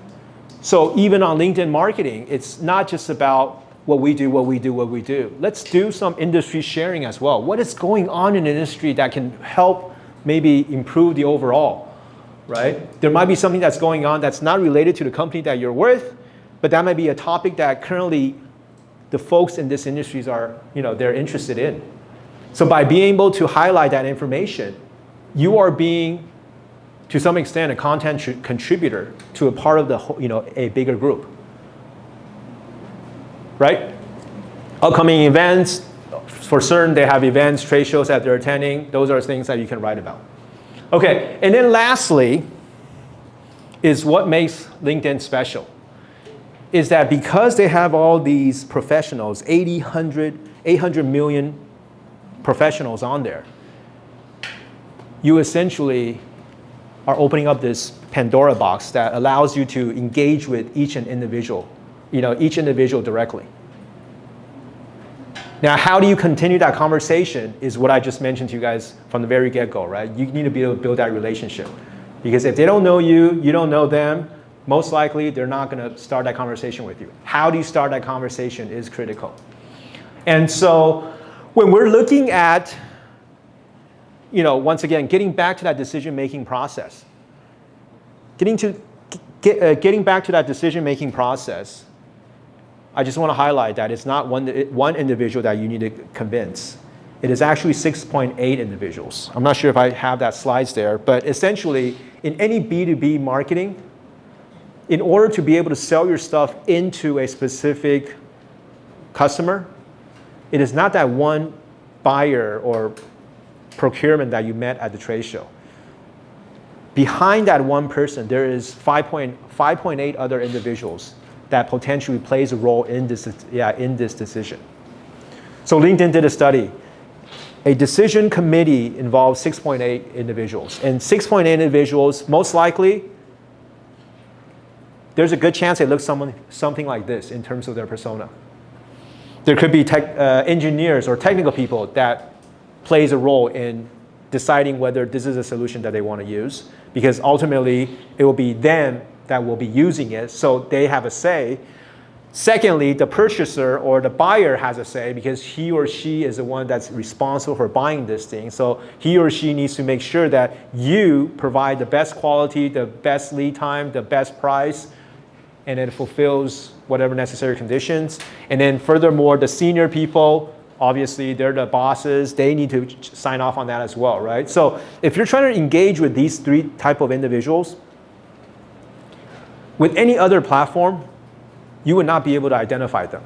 You wouldn't be able to segment them out because you have no other way of filtering it. But on LinkedIn, we can use their job titles. We can use their seniority level. We can use their experiences in terms of years and so forth. We can segment them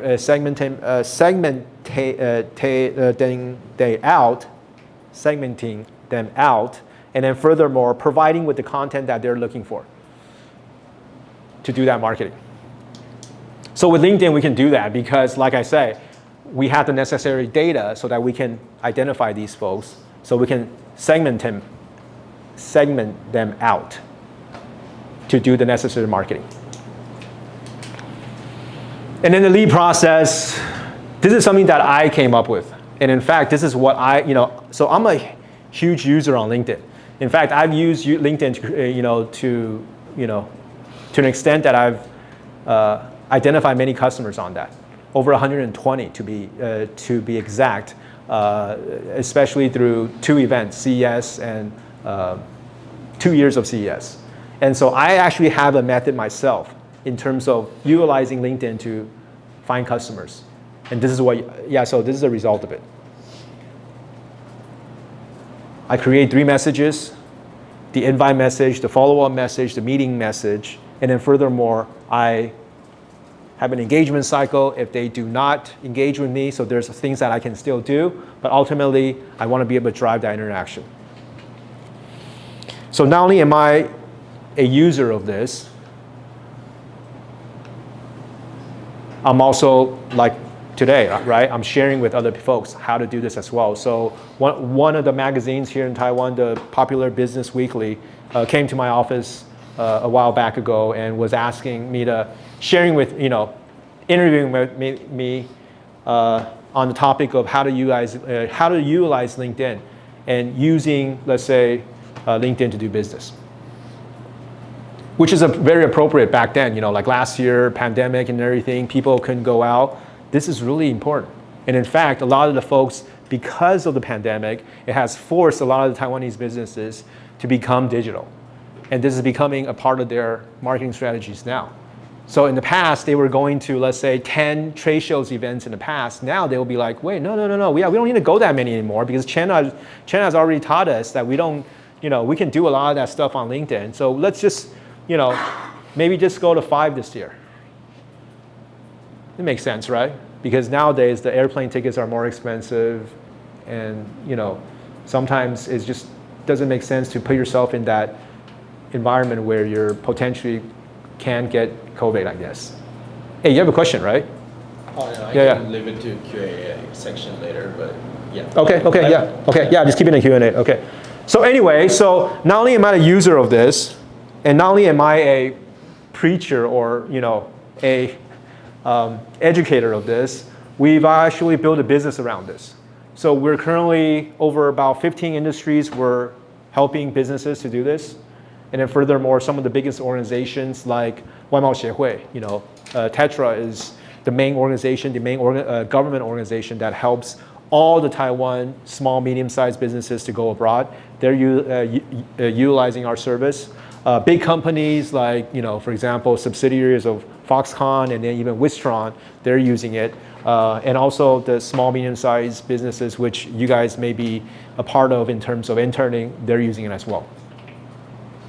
And even we're even helping schools, like professors, to be able to share their research, their information to the right people, because before they were doing that through like conferences and all that stuff, right? But now there's, sometimes people don't like to go to conferences now as well, so they're also using LinkedIn as well. Okay, anyway, so as you can see, hopefully, some of the information that I just shared with you guys, I'm trying to create an environment or a situation where it allows businesses to successfully digitally transform. But in order for that to happen, it requires the businesses to change their processes. They need to use the right tools, which I'll be going into the next session, like for example, ChatGPT and so forth. And furthermore, they need you guys with the right mindset to be able to successfully digitally transform. And so hopefully through this internship that you guys are part of, you're able to provide that type of new knowledge, type of new information, and be that change agent that it's required for them to successfully succeed in the new normal. Okay, we're in the final stretch. Last 30 minutes.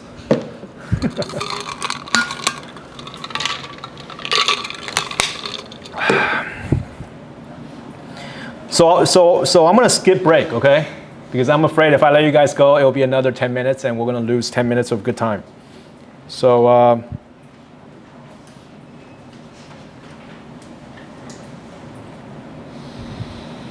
So I'm going to switch up the gear. AI. Ready or not, AI is here. It is here. So one of the questions that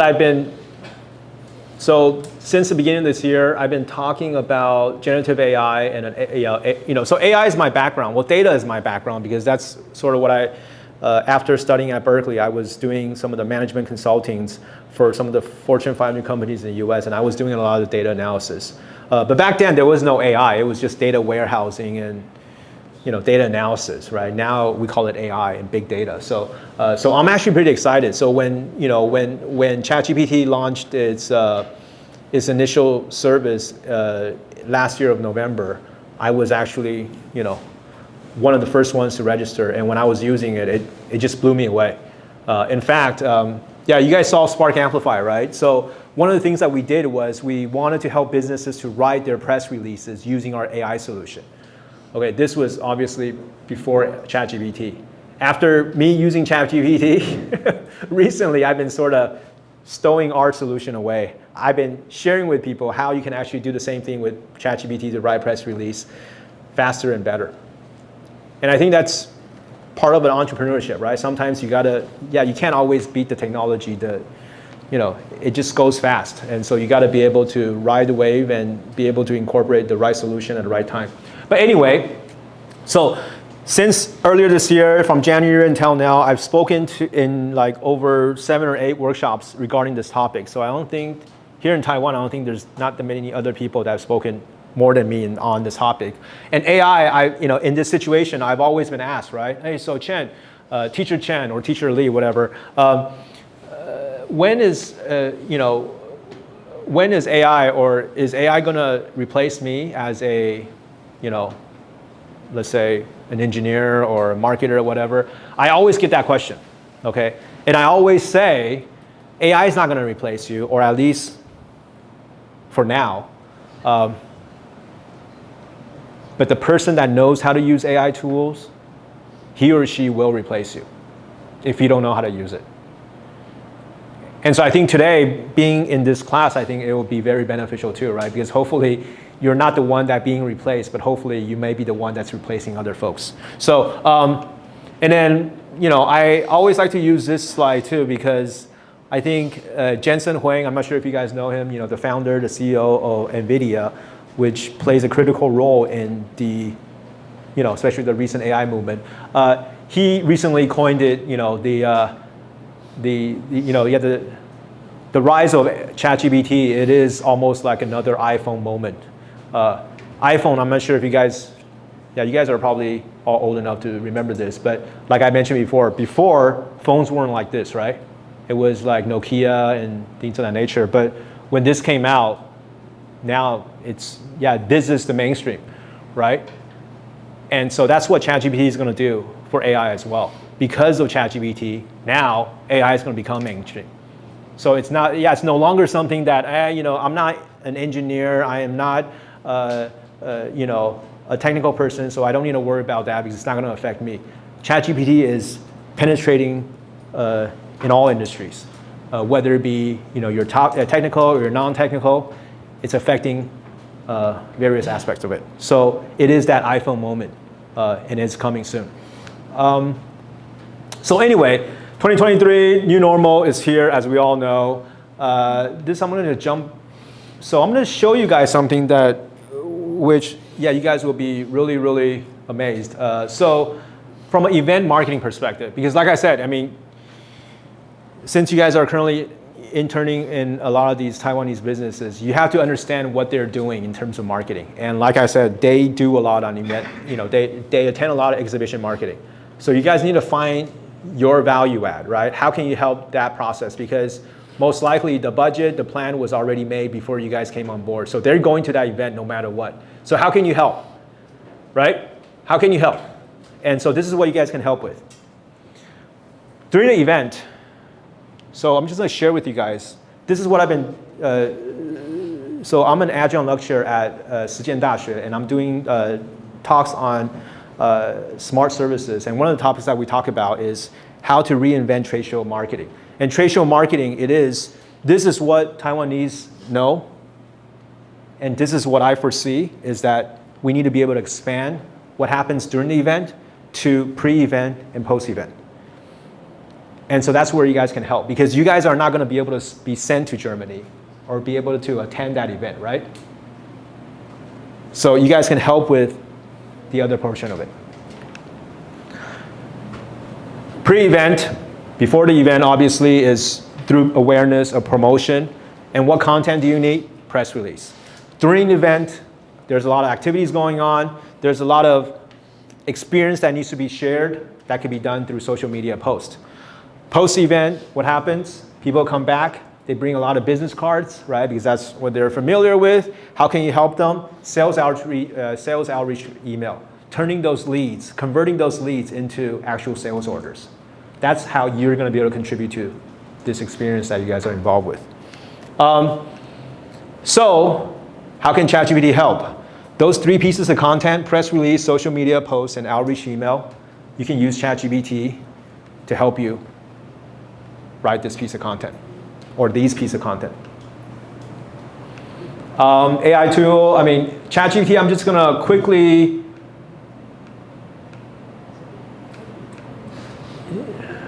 okay. I think this is a good point. Generative AI is a topic that recently, since the beginning of the year is really popular. And there's a lot of tools around this, like Mid-Journey, creating images. There's creating videos, creating music. I remember reading somewhere the next unicorn startup potentially is not a startup that has thousands of employees. There may be only like 20, 30 employees. Why? Okay, how is that possible, right? Yeah, you would say, how can a startup or a company with only 20 or 30 folks become a unicorn? Because they utilize AI. So now with AI, you can actually, these generative tools, you can create pitch decks, okay? You can actually, if you're interested, you can ask me. Yeah, there are tools that can actually create PowerPoints, do videos, do music, do text, and things of that nature. In fact, everything that you think of that you need to do, that is required the traditional marketers to do prior to an event, you can probably utilize generative AI tools to help you with that. Okay. Now, however, there's a lot of common misconceptions around this. Generative AI, people say, hey, you know what? Yeah, all I need is just that one prompt and it gives me everything I need. That's not possible. It's not just a one prompt, it's a series of prompts. And furthermore, it involves things that you need to prepare in advance to be able to get that right, let's say, content that you're looking for. And then sometimes you say, hey, ChatGPT will start sounding the same. Sometimes you do. Yeah, if you're not giving them specific, let's say, references or directions in your prompt, then it does start to sound the same because it uses the same critical, keywords and so forth. And then sometimes people say, hey, AI is easy to use because I can just speak like I, just type like I speak, which is, that's one of the key to ChatGPT is because it's conversational based, right? So you can just write how you speak, so you don't need to write like an engineer, but there's still methods of structuring that prompt, which I'll be showing you. And then lastly, you see a lot of the negative stuff that's currently out there, right? People say, hey, the stuff that's being written by ChatGPT is just not true, it's not accurate. Yes, there's a lot of that, but like I said, it also deals with what type of information you feed them or you prepare them with. So let's see it in action, okay? So based on these 3 pieces of content that I just mentioned, which you can definitely help your company with, let's start with press release. So press release, as we all know, is a very structured piece of content. How many of you have written a piece of press release before? Don? Your name? Russell. Russell. Yeah. Okay, Russell. Yeah. Yeah, one of my good friends is called Russell as well. Russell, Don, anyone else here? No, right? So press releases, it's a very structured piece of content. It's got the headline, it's got the lead, which essentially needs to talk about the events and all that stuff. And then furthermore, there's the body. Usually people don't look at. So the more you put in there, honestly, it doesn't really hurt or it doesn't help that much. And then of course the boilerplate, which it is important because a lot of the journalists, if they need more information from you, they need to make sure that there's a contact information that they can reach you at. Now, when you're writing this piece of content for the first time, Don, when you wrote it for the first time, how did you start the process? I had to make sure, like, I'm really big on outlines. Yeah. So first I made sure I had great research. Yeah. And then I structured my outline to be like what I really wanted to hit on. So it was for a nonprofit. Okay. So it's like, I had to figure out who my target audience was first. And then once I did that, I had my keywords. I wanted to make sure it's inside the title and inside the body of the. Okay. How about you, Russell? Like when you first started, when you wrote your first press release, how did you start that writing process? I think, do you remember? I just summarize what is the most important point. Yeah. In the event that I want to write, and start to expand it from the main point that I want to write. Okay. Yeah. So essentially, you need to have that outline process, right? But when you start writing it, you probably you really don't know what that format is. So most likely you probably also ask your best friend Google and get some examples, right?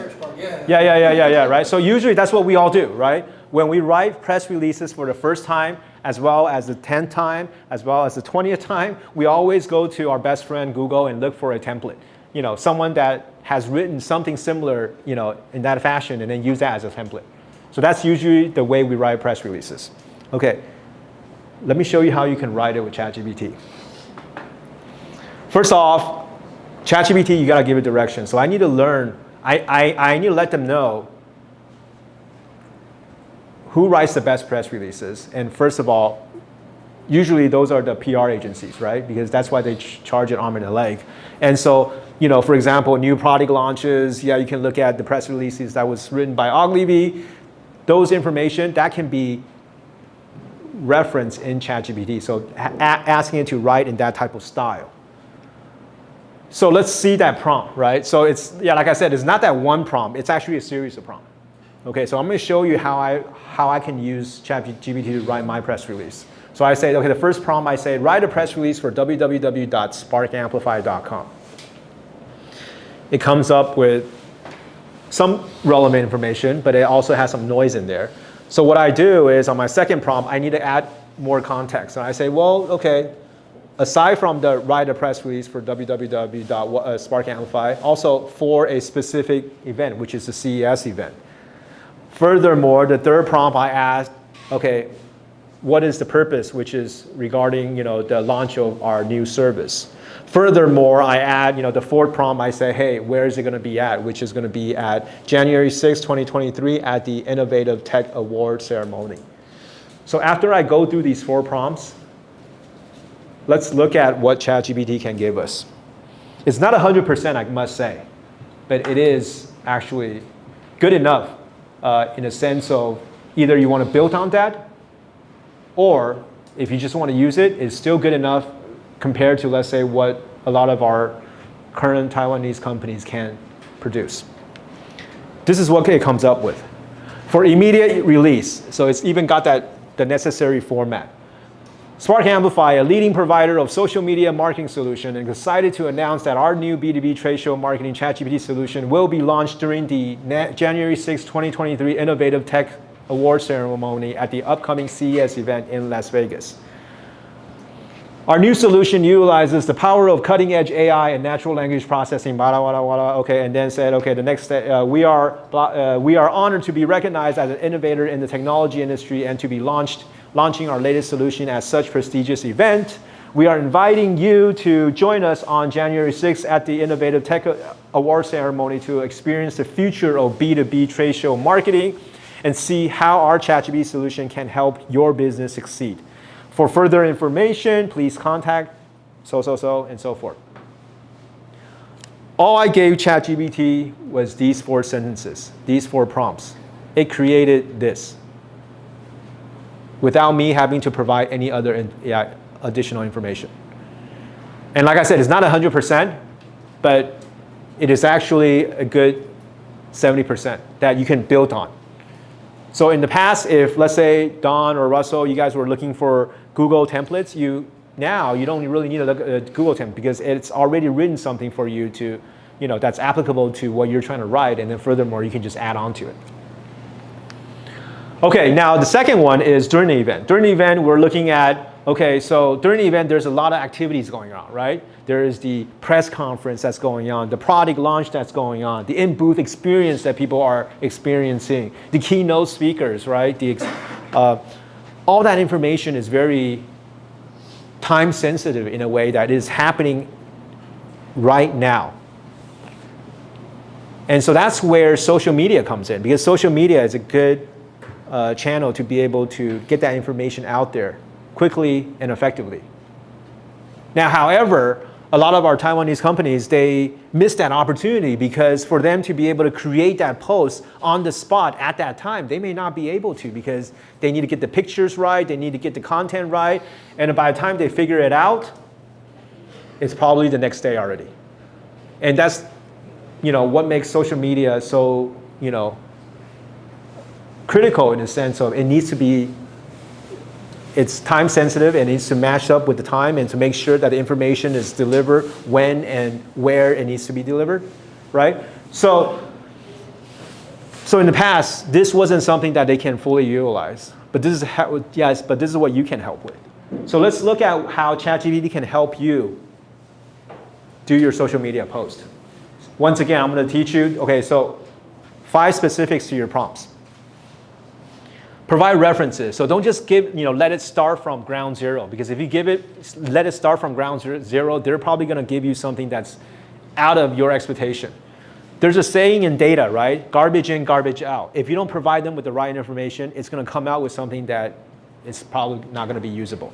So you got to provide references, provide links. Okay, provide references. This is a type of for example, if you like the style of this specific post that was written by Apple, and then if you're a competitor of Apple, which may be Samsung, then I want to say, hey, I want to write this post referencing this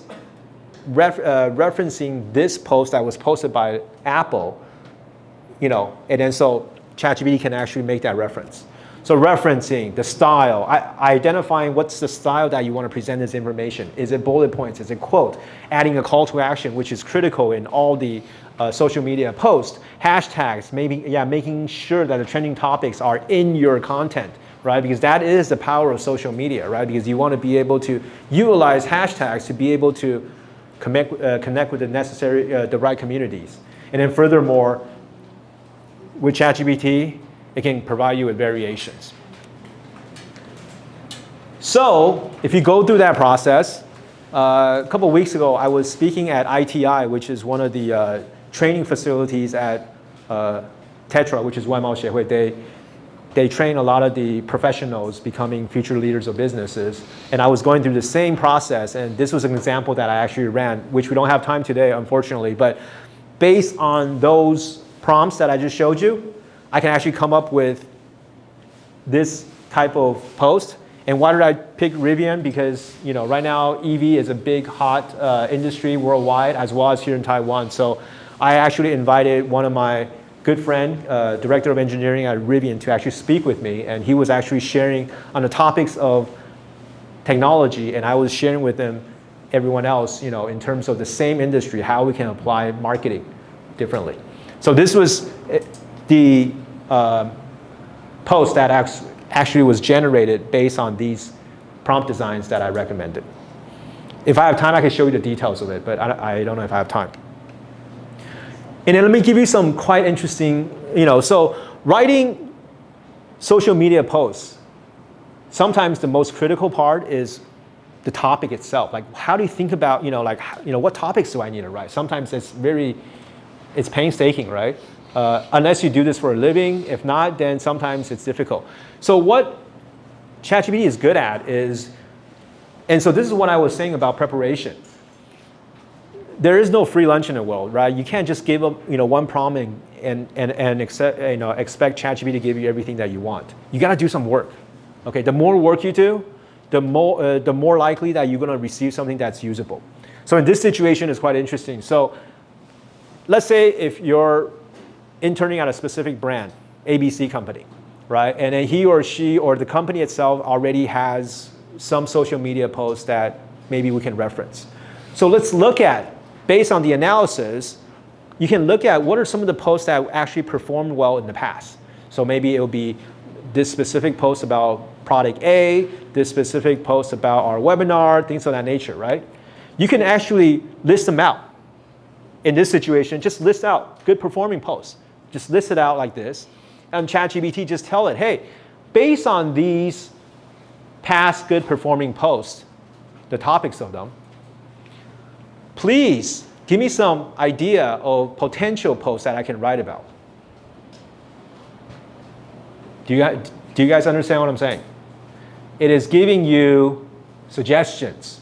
Of course, it hasn't written it for you, but it can give you suggestions. And more importantly, this suggestion is not just coming out of the blue or somewhere out of the blue. It is actually based on what worked before. So if your manager or your boss or your group leaders challenges you and says, hey, Don, why did you come up with this? And you can tell them, hey, you know what? We analyzed your past posts, and these were your well-performing posts. And based on that, we thought of new topics that you can write about. Makes sense, right? Yeah. And then with any post, I think, social media, right? Yeah, like I said, I think the attention span, people don't have the time to read everything. So you need to grab their attention. So the headline is critical, right? And writing an eye-catching headline is probably even more important than the content itself, right? Because if you don't have an eye-catching headline, no matter how good your content is, probably no one's going to read it. ChatGPT can help you with that as well. So in our line of work, we have ways of writing headlines, right? And these are some templates that we have created in the past. And then what I can do is I can just feed it in ChatGPT and says, hey, based on the successful headline templates that we've created, please create some potential headlines for me for my next post. Okay, so that was the social media post. So pre-event press release, you guys got it all down, right? Even though we haven't walked through it yet. Maybe next time we could do another session, like a hands-on, everyone bring their computer in, and then we can actually do it on a spot. Maybe, I don't know, we'll see. Okay, but anyway, so press release, social media posts, and then now the sales outreach email. This, if you can master this, your boss will love you because you're actually helping them create more business. You're essentially helping them convert the leads that they, spend a lot of money on because they have to airplane tickets, booth design. They probably spend, I don't know, onwards of maybe $20,000 to $30,000 USD on that. So if you can help them convert the business leads, the business cards that they were able to collect, your value is very, very significant. Now, let me teach you how. The sales outreach email, once again, there is a prompt design. Okay? This is the prompt design that you need to follow. We started with the prompt. We have to specify who's the specific persona that we are trying to target, because sometimes we lose that in the conversation.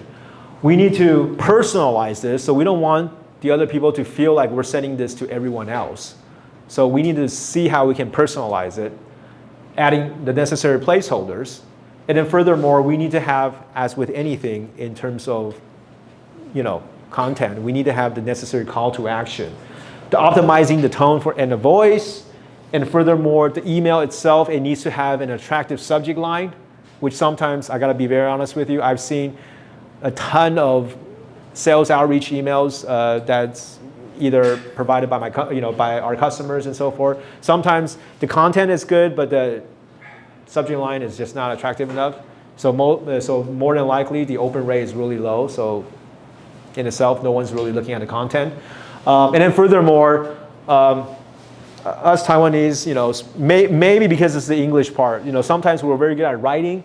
We can write a lot, but if you have them to say, hey, let's shrink this up to maybe 300 characters or 400 characters, it's difficult for them because everything to them is important, right? So how to effectively shorten up your message, I think sometimes is the key in your sales outreach. And then creating variations. I think right now, a lot of the businesses, from my experience, I see that they have one sales outreach email and they use it for the past 5 or 10 years. Never change. They only change maybe certain information, and that's it. Okay, so it all looks the same. Now with ChatGPT, you can provide variations. So based on that problem design, I gave it a run again on LinkedIn, on ChatGPT. So here's what I came up with. Hi, your first name. We hope you're doing great. We wanted to follow up with the, after the event. We're excited to let you know about, the solution. And then furthermore, you identified their persona. They're in specific industries, so it looks like it's specifically for them, right? They're in the smart fitness industry, right? And then furthermore, the necessary, let's say, call to action, inserting a calendar link, potentially setting up a meeting, and then furthermore, the name and all that stuff. So this is something that not only can ChatGPT create, and it can also create different variations of it based on different folks that you're trying to target. But more importantly, the email subject line itself, you can ask it and say, hey, based on that content or the email that we just created, give me some really attractive subject lines. So this is what it gave me.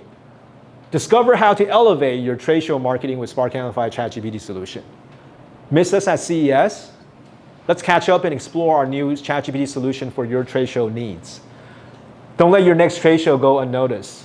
Use this solution to stand out. So this is something that, based on ChatGPT, based on the outreach email that you provided, it was able to come up with something like this for you to maybe reference and possibly use for the sales outreach process, which I gotta be honest with you, I think this is a lot better than what I see currently right now. A lot of the businesses use when they sell, sometimes they just say, hi, nice to meet you, or, that's even better than, let's say, sometimes I just say, okay, the event name, brochure, and that's it. Like who's gonna open that? Sometimes that just looks like a, looks like a junk, maybe a spam email.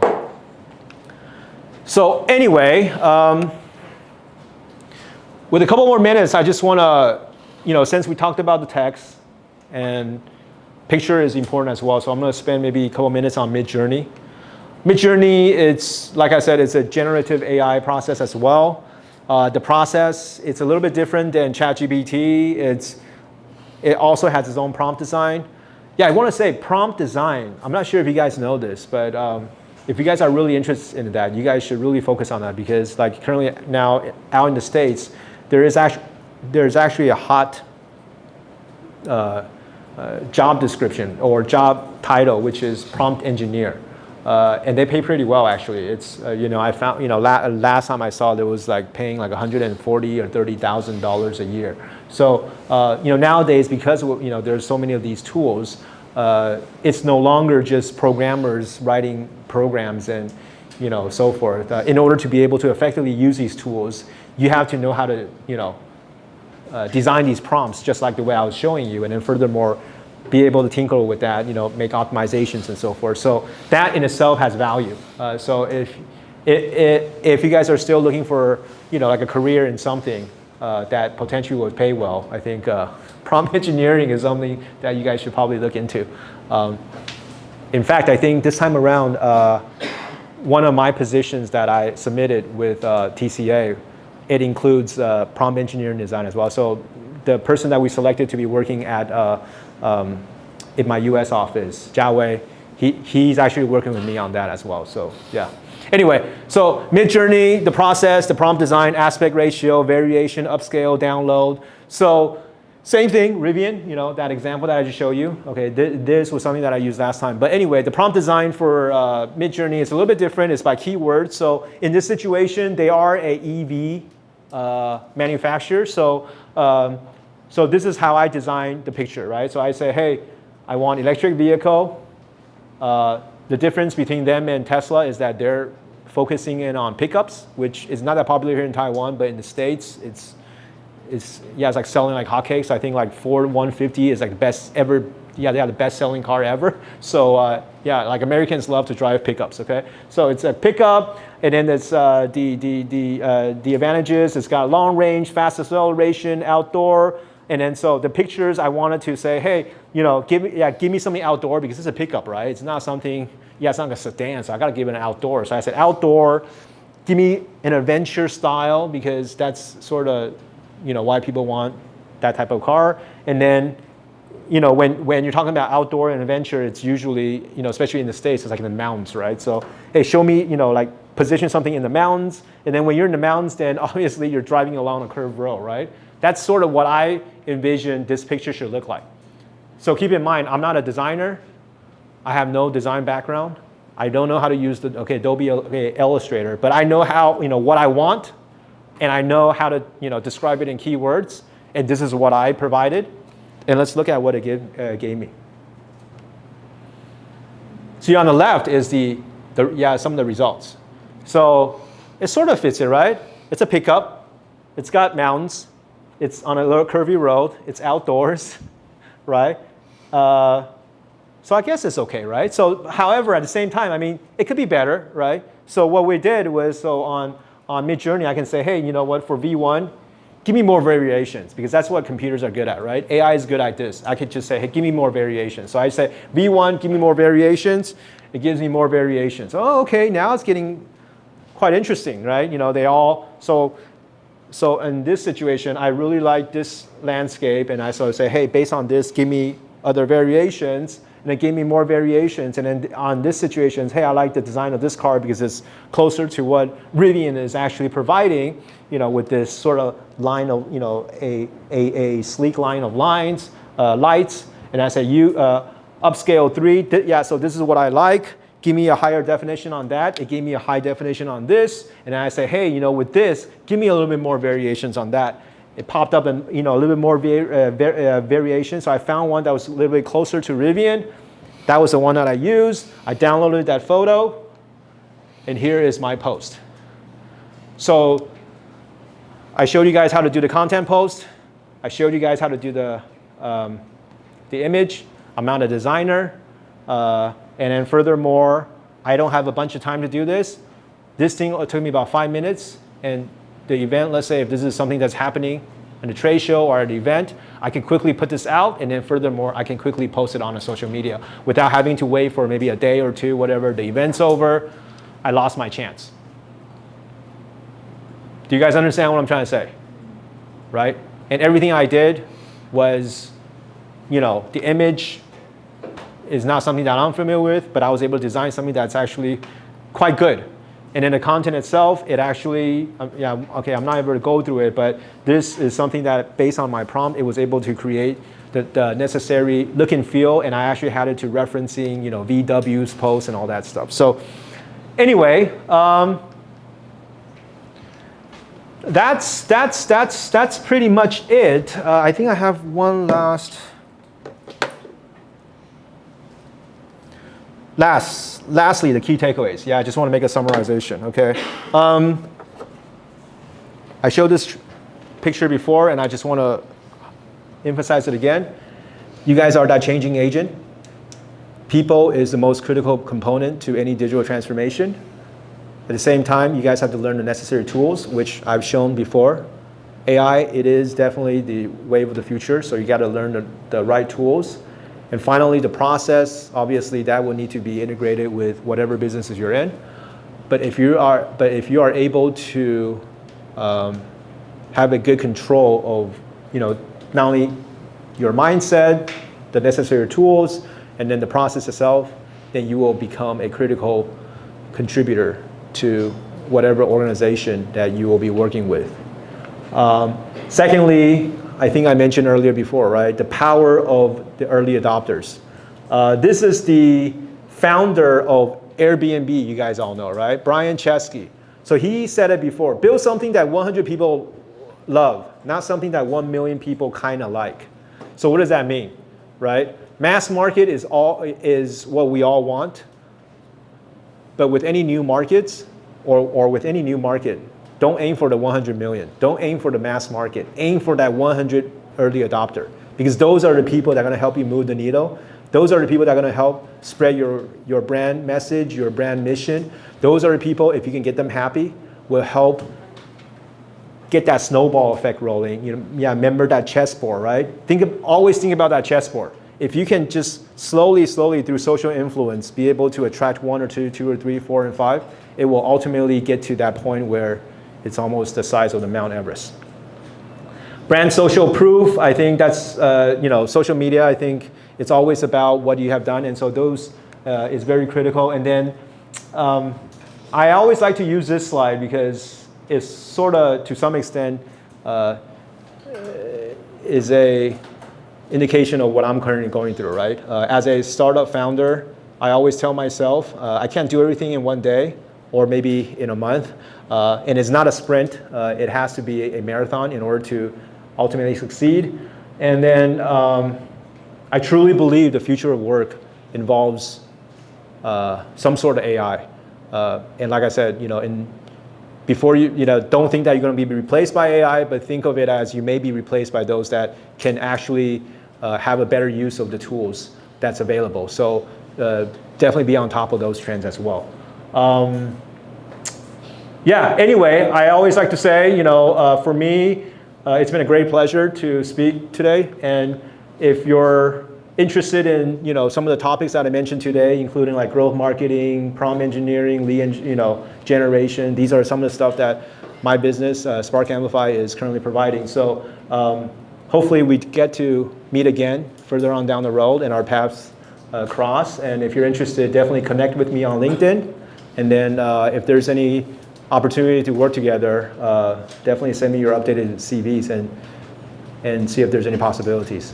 And like I was mentioning before, we currently have an office in the US as well as here in Taipei, and also we'll be exploring the market in Japan. So if you know Japanese, I would definitely want to talk to you guys as well, because Japan is a big market that we're currently working with the government as well. So US, Japan, and Taiwan. Yeah. Okay, so that's that. Lastly, stay hungry, stay foolish, okay? Keep learning because it's a never-ending learning process. Okay, thank you.